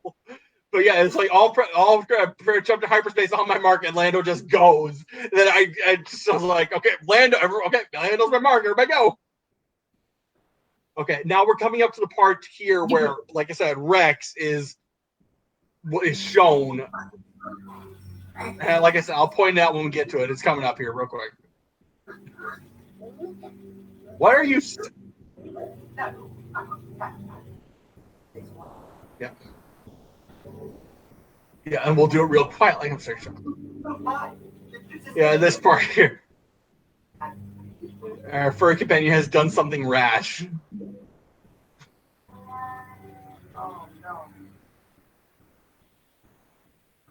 This is great. Yeah, I do. It's just so stupid, but this is like the best distraction ever. Yeah. That's just. Everyone pay attention. He's about to steal our bike. I like how 4 stormtroopers go after a teddy bear. Yeah, no doubt. Yeah, one guy left behind. That's just not bad for a little furball. There's only one left. Although apparently, is this the first interaction the stormtroopers have had with the Ewoks? Yeah. Whee! Yeah, thank God he knows how to fly that thing, even though he doesn't. Does he though? Yeah, fair enough. I don't think he does. We see these things get shot and blown up in one shot earlier, but apparently he knows enough how to correct its flight. Yeah, well, he's not Luke or Leia. The stormtroopers don't know how to make things blow up with one shot. They're lucky if they even hit something. All right, okay, hold on. Oh my God, really? See there, right there, guy on the right with a beard? Apparently that's Rex. That's funny. Like I said, I don't know if it's ever been confirmed, but I think it was just a happy accident of... I was going to say, it's set up rather nicely for them to claim it's true, so... Yeah. So, it would be cool. It would be cool, but yeah, like I said, I don't know if it's ever actually been confirmed or not. I don't think it's a thing, but still. Yeah. What is the point of this room? Seriously. Because we see all these computer consoles, but no one's on them doing anything on it. Like, also, how does it have windows on 3 sides if it's probably a pie-shaped wedge somewhere in a giant circle? Yeah, I don't know. It doesn't make sense. Well, granted, they did show that this office is kind of on the top of a spire sticking out for no apparent reason, which, again, really bugs me because in modern day warships, you don't put the bridge in the middle of, hey, shoot me here. You bury it inside the ship, so it's hard to hit. But yeah, not even just modern day warships. Even in World War II class aircraft carriers, that was the thing. Yeah, look forward to complete your training. Yeah, and here Ian McDermott this is actually Ian McDermott in God knows how much makeup. Right? Yeah. It's just prosthetics, probably. Yeah. Which talk about because mind you, when they were doing this movie, obviously they didn't know that they were ever going to do the original in the prequels. But like I said, talk about happy accident where they can hire the same guy who did the Emperor here to come back and do the Emperor in the prequels. It actually doesn't look a lot like Anakin. No, it doesn't look, and it looks more like Obi-Wan's than it does the Skywalker Legacy lightsaber. Yeah, no doubt. I get Luke's and Obi-Wan's lightsaber mixed up all the time. Yeah, they are very similar. I think Luke's has that. Yeah, I'm trying to picture the differences in my head, and it's like there's not much. No. They're very similar. So Vader's is very iconic. Vader's is similar to the Anakin saber that Luke used to have for obvious reasons. But Luke's new saber does not look like his father's. It looks like Obi-Wan's. Yeah. Everything is according to my design. Yeah, and you're in trouble.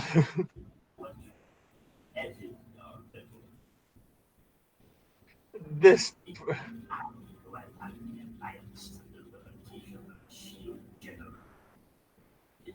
Yeah. Entire legion of my best troops.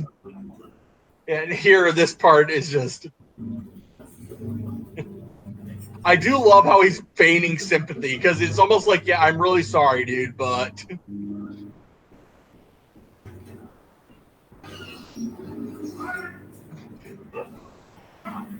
Why don't you just shoot them? Ouch.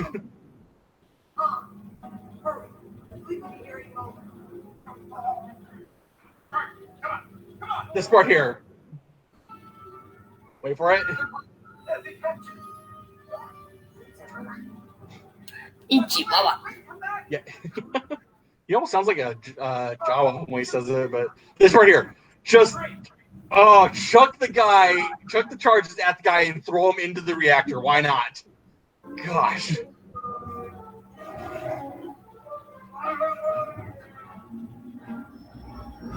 Whee! But again, here we go. They think the shield generator is down. They think the shield's down. So why are they bringing all the capital ships if all the fighters could just immediately go into it? It doesn't make sense. Thank you, Wedge.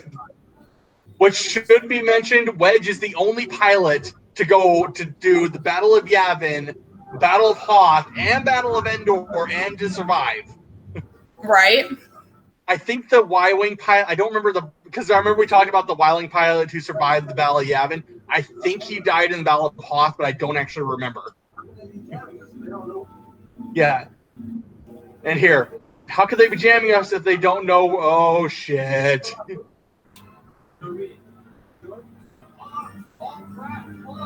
was a trap! Did I miss it? I'm sorry. No, not yet. It's coming up here. Pay attention. Hey, Purper. You back? There you go. It's a trap! Yep. Whee! And they're everywhere. Which That's a lot of fighters. Point out how they now have TIE interceptors, which There are a lot of them, sir. You are not wrong. Yeah. There's always a guy who always has that line of there are too many of them, and that guy always dies. Every time, every fighter movie I know of has a guy give that line, and that guy always dies. I mean, Independence Day, I think Flyboy, yeah, everywhere. Although Independence Day, there's another movie we need to do. Yeah, you want this, don't you? Yeah. Although I don't get how you're petting it like it's a cat or something. That kind of, you're petting it a little too weird there, buddy. Yeah, a little bit. Yeah. Although the thing here is like, okay, strike me down, give in to your anger. Is his plot that if Luke kills him, he can possess Luke like his plan with Rey was? I don't know. Like, this is like one of those things that I don't get in Star Wars. Like, killing the Emperor would save your friends right now. Like, you would literally be ending it. I mean, unless it was. But it would turn you to the dark side? Okay. Yeah, it would turn you to the dark side, and then you would become the. Yeah. What if I kill you with a lot, with that logic? One ATSD has apparently seen battle. Which I will point out, we look out here, that is not a legion of stormtroopers. That's nowhere near a legion. That is like a platoon, maybe. That is nowhere near a legion. And again, how did no one notice the damn golden droid? Seriously. I have no idea. Apparently that tree is just amazingly thick and just no one looked behind it. But also, why do they care about C-3PO? Why did why do so they care many about the people go droids? after him? Yeah. Yeah. Charge! Well, like I said, apparently the stormtroopers just never knew about the Ewoks, I guess, because how would you not be prepared for this type of battle if you were?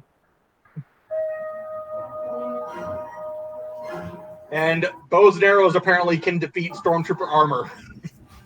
Although there's a fan movie about it's called The Return of Pink 5, where it's the Wookiees didn't know how to like set up all these like traps that we see them using later. Apparently it was a girl named Stacy who was in the movie, who's like a background character you never see. Oh. So I'll show you those too. But yeah. But Grant, there are so many fan movies about Star Wars, it's not even funny. Which, yeah.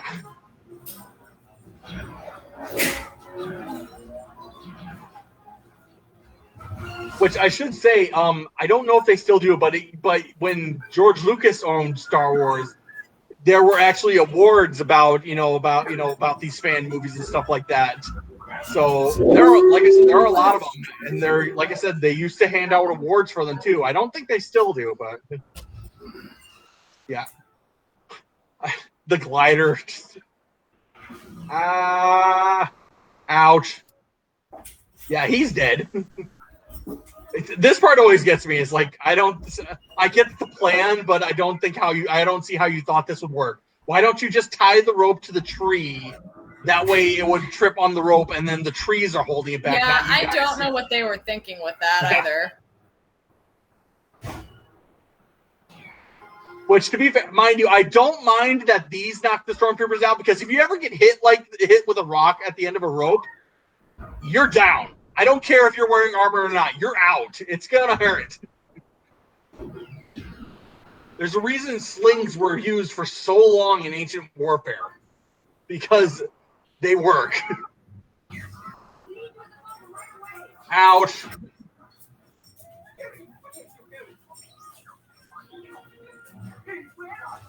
Don't worry, I got this. This is no time for heroics yet. Yeah, but like these traps, apparently, like I said, the Ewoks didn't set these up. It was all Stacy, or that's the character's name in the Return of Pink 5.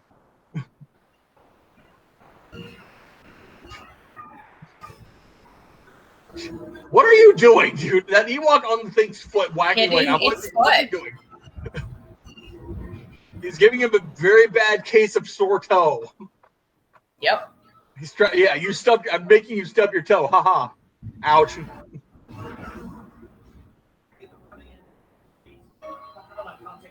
Whee. Although another part that gets me is that in the original Star Wars, it's red, gold squadron, and blah blah blah. But then in Empire Strikes Back, it's Rogue Squadron, and now they've gone back to red, green, blue, whatever.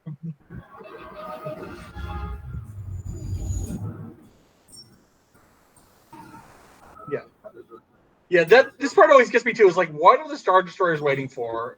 And then like here they say, he's like, this guy here, we're not going to attack. Why not? If you're seriously you're in the helm of a battleship. What else are you going to do? Seriously. They just don't want them breaking formation and accidentally getting in the way of the Death Star. You can... I don't know. How is it fully operational? It's barely half built. Half the thing is not there, but apparently it works. If it's fully operational, why do you even need to build the rest of it? Why does it have the shape it has? Zap. Boom. Oh my god, Vash. You don't need to go outside right now. Which, to be fair, all the ships are named, and that was the Liberty that just blew up. And I unfortunately know all the names of the ships because I am a nerd.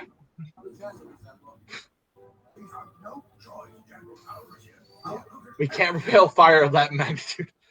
No crap, that can blow an entire planet up. Yeah, it can blow a planet up. I sure hope it can blow. Yeah. Bash, be quiet. No one likes a whiny dog. Ouch, ouch, ouch. We're getting pummeled by rocks. Ow, ow, ow. Like I said, I'm willing to accept that if you hit a guy with a rock, even if he's wearing armor, he's still going to be knocked out because it hurts. Yeah. And I can actually say that from experience because I don't know what girls do when I don't know what little girls do to play, but when little boys play, a lot of it is, hey, let's throw rocks at each other or let's hit each other with sticks. So yeah. And R2 just got shot and is apparently short-circuiting. What? Ouch. R2 looks a little CGI there. Did they add a lot of that stuff? Yep. A lot of I don't know exactly what's added and what's original. Because in the original, they did have a R2-D2 model that blasted apart. But they did remake a lot of it for the special editions and stuff. Because like the Ewoks' eyes were changed in the special editions and blah blah etc. So like I said, I don't know. I can't. If I were to sit down and look, I could probably point out. But a lot of it is added on. Yep. Here, buddy's dead. Sorry, dude.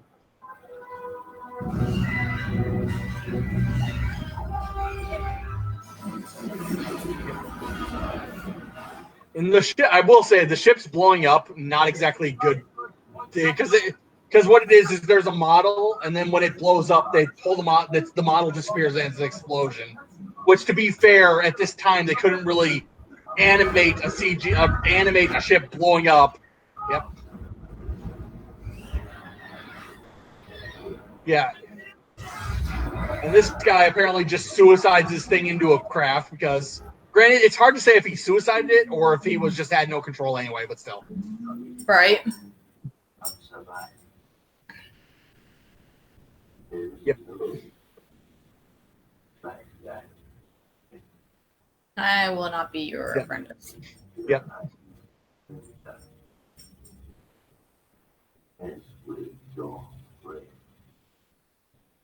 Yeah, although this part here, yeah, feel your anger.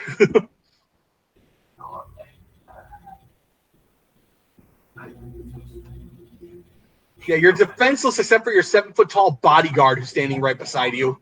Right. Yeah. Although it does need to be said, because obviously he's like, take your weapon, kill me, strike me down. So when this happens, and he's just got this big old grin, it's basically like this. What's happening right now? I'm winning.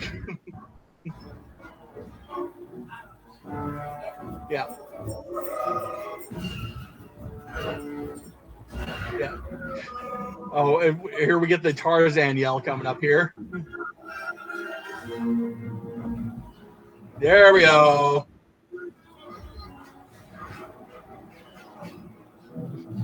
Hello.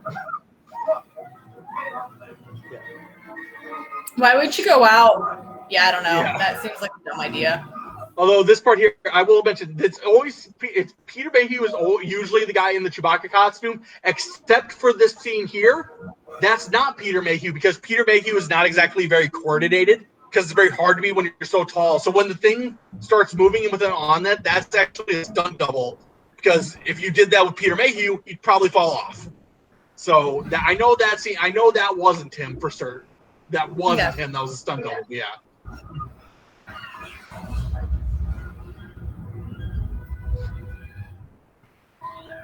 Yeah.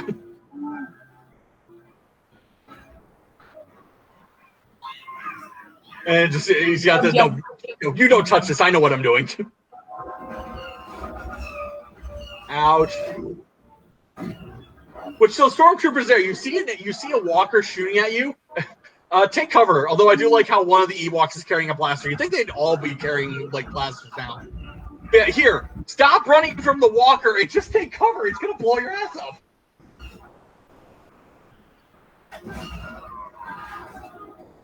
Oh, here we go. Here we see what you should have done with the walker. Tie it to a tree, and then, yeah. Oh, right. This would hurt. Oh, close line. That worked a lot better. Oh, gosh, that would hurt so bad. But, yeah, like I said, whenever you see a rock hitting a guy in the head, I'm willing to accept that because, holy shit.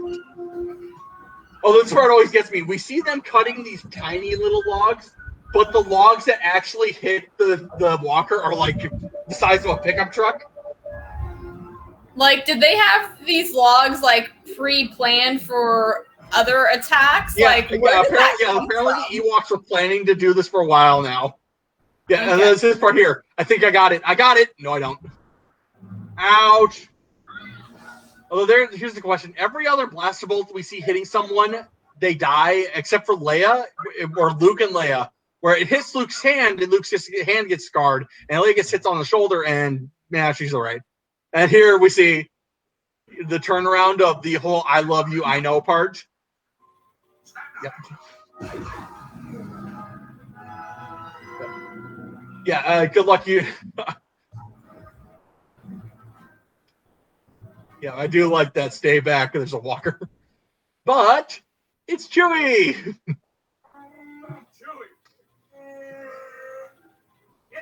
Apparently Chewie's the medic, I guess. Yeah, I got an idea. Yeah, and here maybe he just wanted the extra bodyguard on his wounded girlfriend. Mm-hmm. I guess maybe. Yeah. And again, I'll point out again they're using actual carbon fiber sticks because like I said, the original props were just so fragile, so they're just like, yep, go full on with the sticks. Obi-Wan has taught you well. Yeah, and notice Obi-Wan has taught you well, while Luke has the high ground.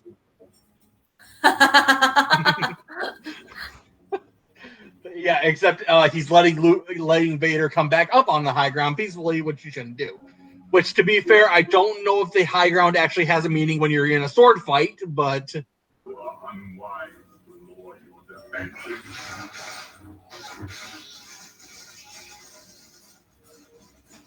gosh.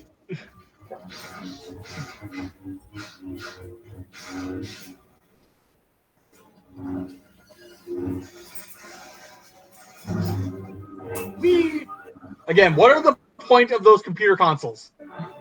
Because, again, this room probably has another use, and the Emperor just took it over because he was on board. Yeah, fair enough. There is no. Although the Like, it looks like it could be a bridge or some kind of tactical room. Yeah. I don't know. Although I will say the problem with those consoles is how do you get in the middle of those? Because they're all it's a complete circle. It is a complete. Yeah, that's pull kinda out. weird. Does one of them I pull guess. out that you like, Something obviously opens. Oh my god, he just threw his lightsaber, and that wasn't even like the cool like circle throw. He just like, yeah, he just lobbed it. Yeah, although the part that gets me is they just finished putting that catwalk up and you cut it down, dude. Seriously. Although the flaming TIE fighter there. Oh my god, dogs. Thank you. Although Red 2 is apparently a Y-wing. I don't know. You would never actually do that. If you have squads of fighters, you try to keep all F-16s are in a squad, all F-15s are in a squad, because an F-15 and an F-16, they're very different things and they don't perform the same. So, which I could tell you a couple of jokes about that, but you wouldn't get them, so I'm just gonna hold my tongue. Yeah, it's like, where is everybody? Why would you need reinforcements to pursue people? And again, we're gonna send out 3 squads to help, and they send out like 24 guys. It's not a squad.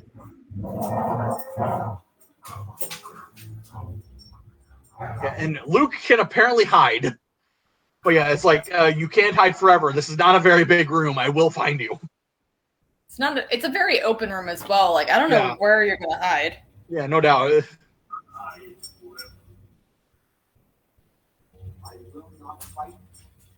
You're already fighting him. Yeah, you were already doing that too. Although you should probably actually never open your mouth if you're trying to hide. It's like, yeah, because that worked so well for Mom when you went to the dark side. Yeah. Although the part that gets me is, okay, Darth Vader has just found out he has a sister, that he has a daughter. His reaction is just nothing. I mean, granted, I get it. He's dark side now, but I think he'd have more of a reaction of like, wait, hold on, I have a daughter?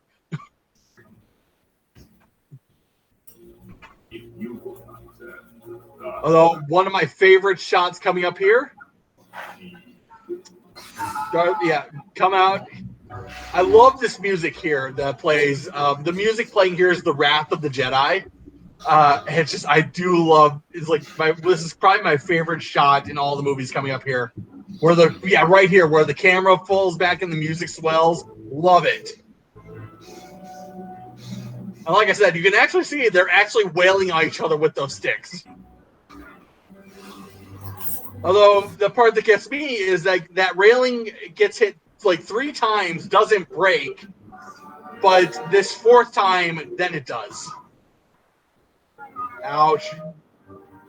Ow, why'd you cut off my hand? Now we're even. Yeah, you cut off my hand, now we're even. Except, wait, his hand was already cut off, so he cut off a robot hand, so doesn't that still count? He cut off a hand that had already been cut off and had been replaced with the robot hand. Does that count? I don't know. Yeah. Yeah. Yeah, and here we get it. Like, yeah. Mind you, the way that I will say, as a kid, by the way, you should probably hold on to that. But as a kid, I always thought that going to the dark side would actually make the robot like spread into your arm, and you'd actually become a machine. I'm a Jedi. So, Like father before me. by the way, pick up your lightsaber. You're gonna want that in a bit. No, it's fine. Jedi. Yeah, he's pissed. Yeah, I don't think you need to tell them to move. I think they all know what's going to happen. Although I don't see how the amount of charges you did that. Right?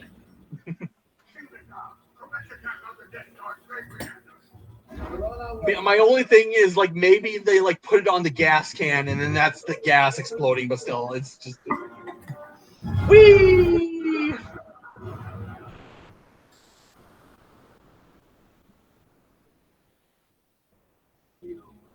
Yeah, in this part here. Ouch! Yeah, that's why you should hang on to the lightsaber. Because apparently Obi-Wan didn't tell you. You know, you can use your lightsaber to block this shit, and trust me, you want to do it. It hurts. Yeah, ouch!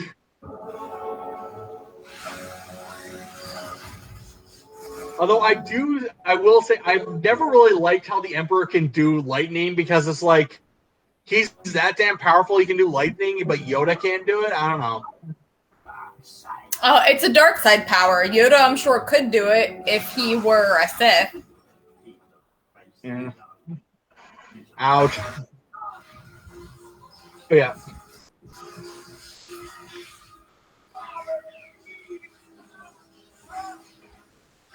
Which will say, if you watch this without the special effects, it's kind of almost funny because it's just you just see Ian McDiarmid doing this and sparks flying. It's kind of funny.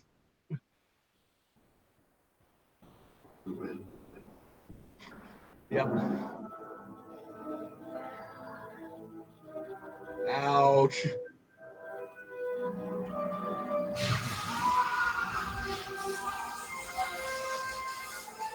This part I don't like how they added what they added here.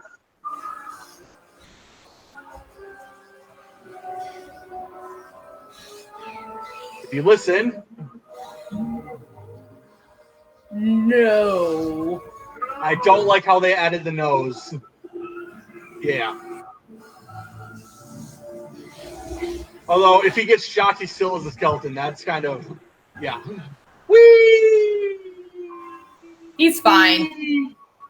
Yeah, don't worry, he's fine. He just fell into a reactor and exploded, but don't worry, he's good.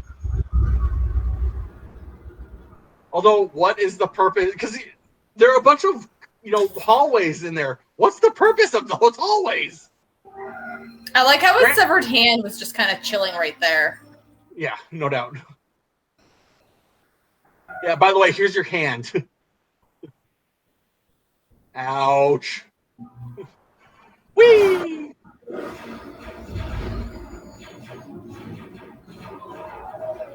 God, I see them flying between the pillars and shit like that. It's like, good luck doing that, because these things are moving at like the speed of sound. I don't think you have the reaction to do that. And good luck flying through these. This part always gets me too. The plan is to fly through the superstructure and hope to God they don't have a pillar that can just be in the middle of the freaking thing. Yeah, I don't know why they thought sending in the Millennium Falcon was a good idea when the X-Wings are so much more compact to make a trip like this. The only ones that can go, yeah, I understand, are the A-Wings, and that's because the A-Wings are just so damn small that I can make sense of it. But like the Y-Wings, the B-Wings especially, are no way those things are fitting. No way. Millennium Falcon, Oh, this part always gets me. It's like split up. Why? Why are you sending them to split up? Watch out. Low bridge. Ouch. Yeah, and now you have to explain to Han how you lost the dish on the Falcon. I do like how you see a Star Destroyer blowing up in the background here. Yeah. Yeah. don't. Yeah, instead of intensifying the firepower, how about you just angle your ship up so they don't hit you? Yeah. No, that makes so much sense. This guy intentionally, he's been shot down, so he intentionally pilots it into the bridge to be like, well, I'm going down, I'm taking you with me. Which, this part coming up here, when we see it crash in the Death Star, we get this giant fireball. There's no way that fireball could happen in space where there is no oxygen. This part gets me here. We see Luke basically dragging Darth Vader through, and no one's coming up to help him. He's basically, this would be like, why would anyone help him? They're all scared shitless of Vader. Fair enough, but still, it's Vader has no friends. But still, that would be the equivalent of like you dragging just dragging Biden through, and no one's coming up to help you. It's like, seriously. Biden doesn't just like strangle people if they do something Fair wrong. enough. That we know of. I'm sorry, I had to. Granted, the only politician I'd be worried about ever doing that in recent memory is Dick Cheney, but still. Oh, come on, you cannot tell me you cannot see Dick Cheney strangling someone. Now, this scene is kind of... David Prost has been acting as Vader the entire time, but they decided to get someone completely different when you finally see Anthony Shaw. Yeah. Which bugs me too, because it doesn't make sense. Why did they get Anthony Shaw to come in when I'm willing to grant that David Prost is not really an actor. Like I said, David Prost is a bodybuilder, not an actor. But still, it's like he's been doing Darth Vader this entire time, and you don't even let him do the actual face of Vader.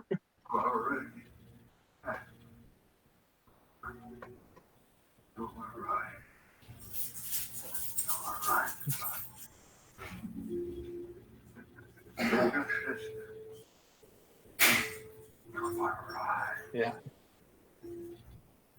Yeah, and I'm dead now.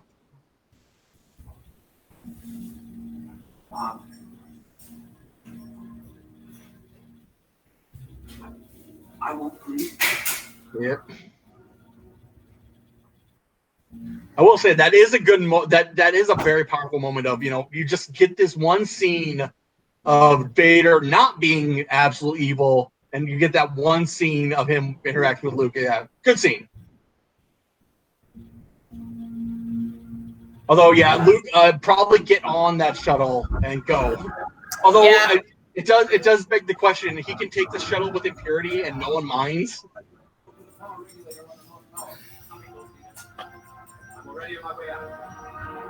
Another thing I don't like is he shoots that thing and then Lando shoots this thing, and that apparently causes enough damage to blow the entire thing up.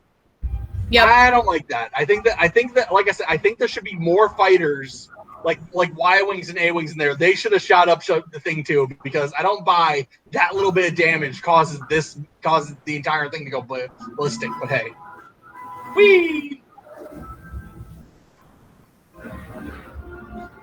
Which the part coming up here where we see, there's a TIE fighter following the Millennium Falcon. Yep, poor guy. The reason he's not shooting because he's going, oh shit too. Yep. There we go. Oh no, we're going back. Whee!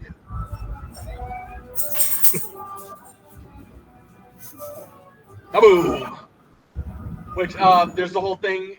Because here's the thing, we saw it explode. There is no piece bigger than my fist in that explosion. How is it that the remains, number one, don't land on Endor? They land on some God knows where planet, but they're also completely intact. What? I'm sure Luke wasn't on it. Yeah. And this part here, this part always gets me. You love him, don't you? Okay, she's kissed you every time she's seen you this entire movie. Yeah, right? Yeah, why are you threatened by this?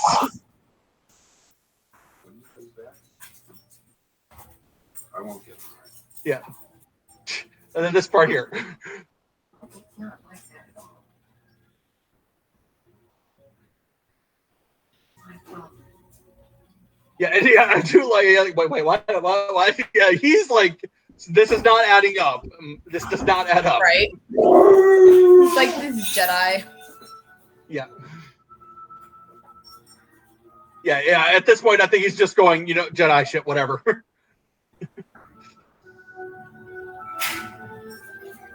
Although I should mention the apparently the original, like how Harrison Ford wanted it to happen. Well, at least, okay, I know Harrison Ford wanted it to happen this way, but apparently in the original idea, not in the original script, because in the original script I read Han survives, but the original idea was that Han would fly the Millennium Falcon and not survive the space battle, but they changed it because they wanted Han to survive. But I do know Harrison Ford was like, no, he should die. He thought Han should die. I mean, granted, he's always been very vocal that he's never liked Han Solo as a character, so, which being fair, whatever, but.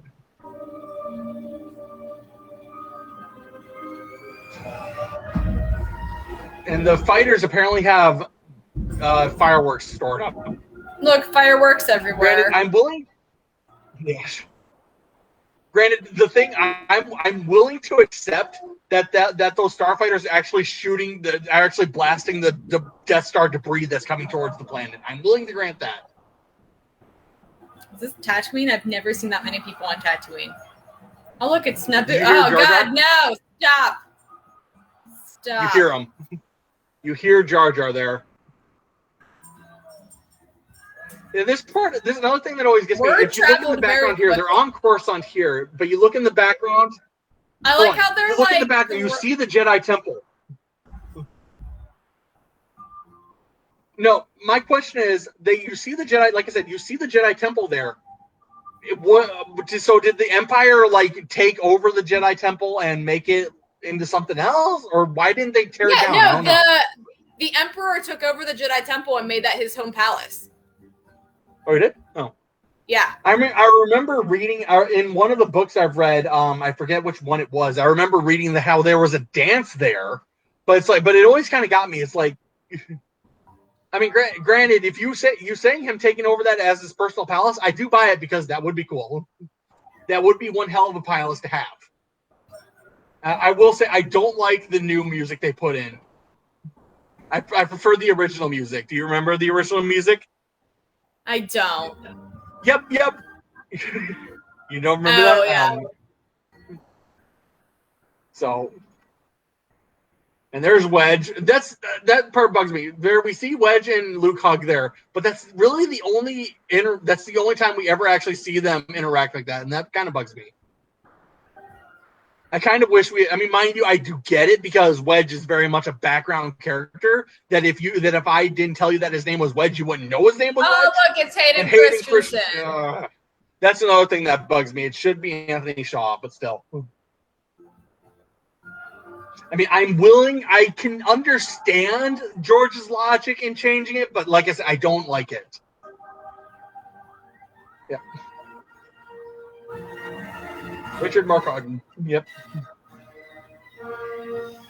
Yeah. And yeah.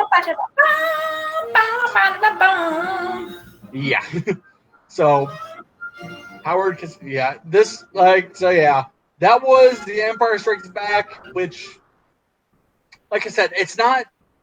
If we actually rate the movies of the worst to the best, excluding the Disney sequels. We're going to exclude the Disney sequels. I'm going to say from worst to best, I go 2, 1, 3, 6, 5, 6, 4, 5. That's my how I rate them. But yeah, and they have David Prowse as Darth Vader, but Anthony Shaw was. So wait. Yeah, I don't know. The credits are weird on this one. Yeah. Okay. So hold on. I'm very confused now.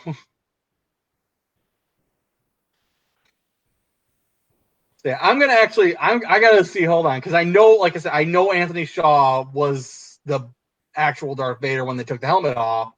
So I'm curious now. Okay, should be good here. I don't know if yours backed up when I did that or not. Did yours? Yeah, it is. Oh, okay, cool. So it does sync up like that. Cool. So I backed up a little too far, but hey, like if it likes, I want to, because like I said, they should have. Because I swear to God, they did in the originals. I'm not sure if that's like they changed it in the prequels or what. Oh, we also need to check. Did James Earl Jones get a credit for his Darth He Vader? did, yeah. It was on the this one he same did? screen that where you saw that David Prowse had credit, but I didn't even look at it. Okay, so Richard Yeah. Marquand directed. Yep.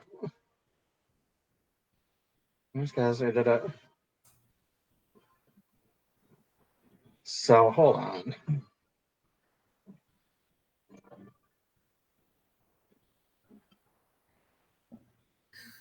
Executive producer George Lucas. Yeah. And again, I should have pointed this out. Okay, here we go. There's the three main ones. Yeah, there's the three main ones. So Billy D. Williams, Lando, Anthony. Yep.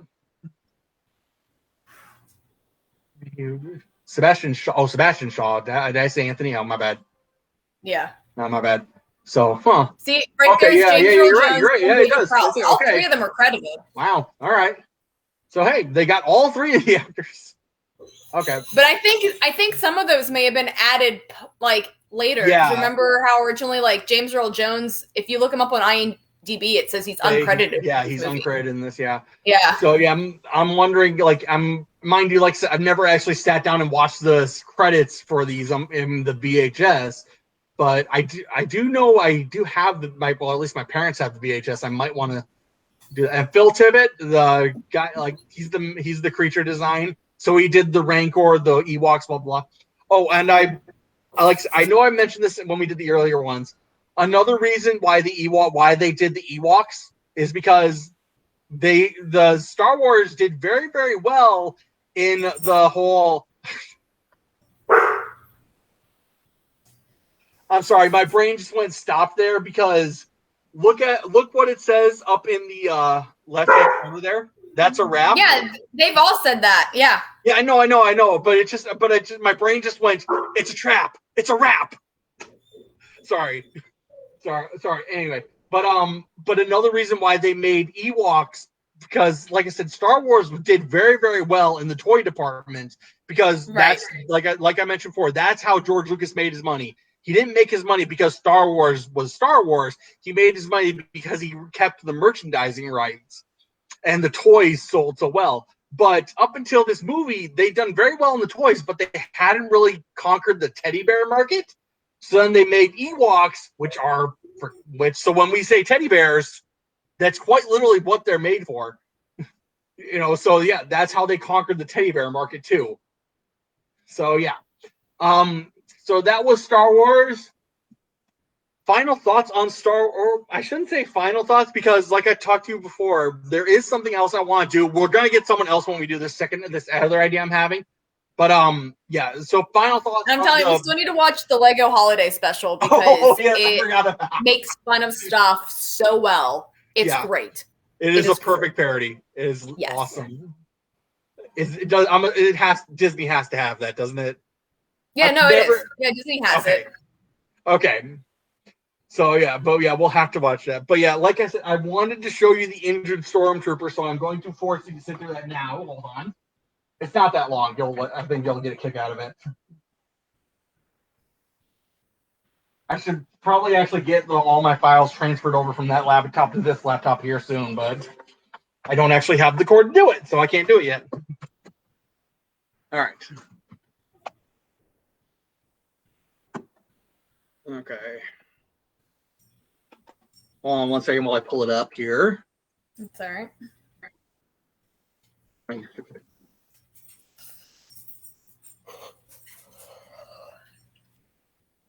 My dogs are getting Twitter pated. I don't know what's wrong with them. They're all excited. Yeah, I don't know. I thought my husband came back inside, but they're acting like he's still outside, so I don't know. Okay, here we go. Oops.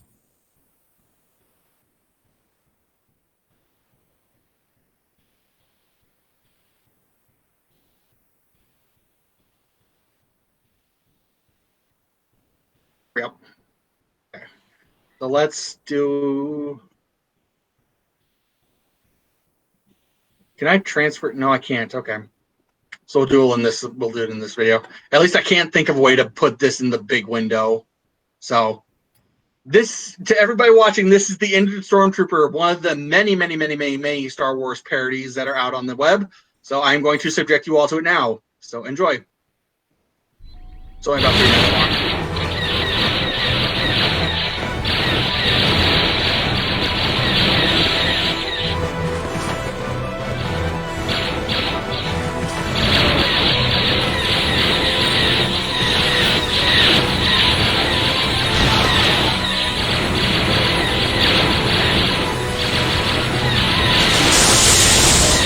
Again, stormtroopers can't aim with anything, but yeah.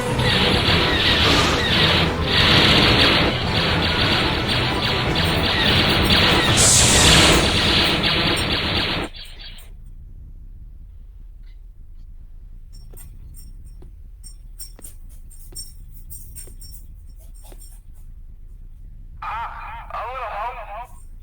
Sergeant, Joe's talking. But Joe's dead. I'm not dead. He says he's not dead. You're not dead? No. Are you sure? Yeah. I got hit in the leg. I'm wounded. That's all. Wounded? Yeah, you know, hit, but not fatally. Are you sure you're not dead? Yes. Just wounded. Has this ever happened before? Not that I'm aware of. What do we do? Well, you could help me. I don't know. Is that in the Stormtrooper manual? I thought this suit was designed to make sure you were dead if we got hit. Why else would we wear them? You sure you're not dead? Yes. Well, what do we do? Should we kill him? Sounds reasonable. What? No. We can't kill our own man. We don't have the clearance. No. It's okay. It's not that bad. I'll walk it off. Oh boy. See? No problem. Good as Yeah. nothing to worry about.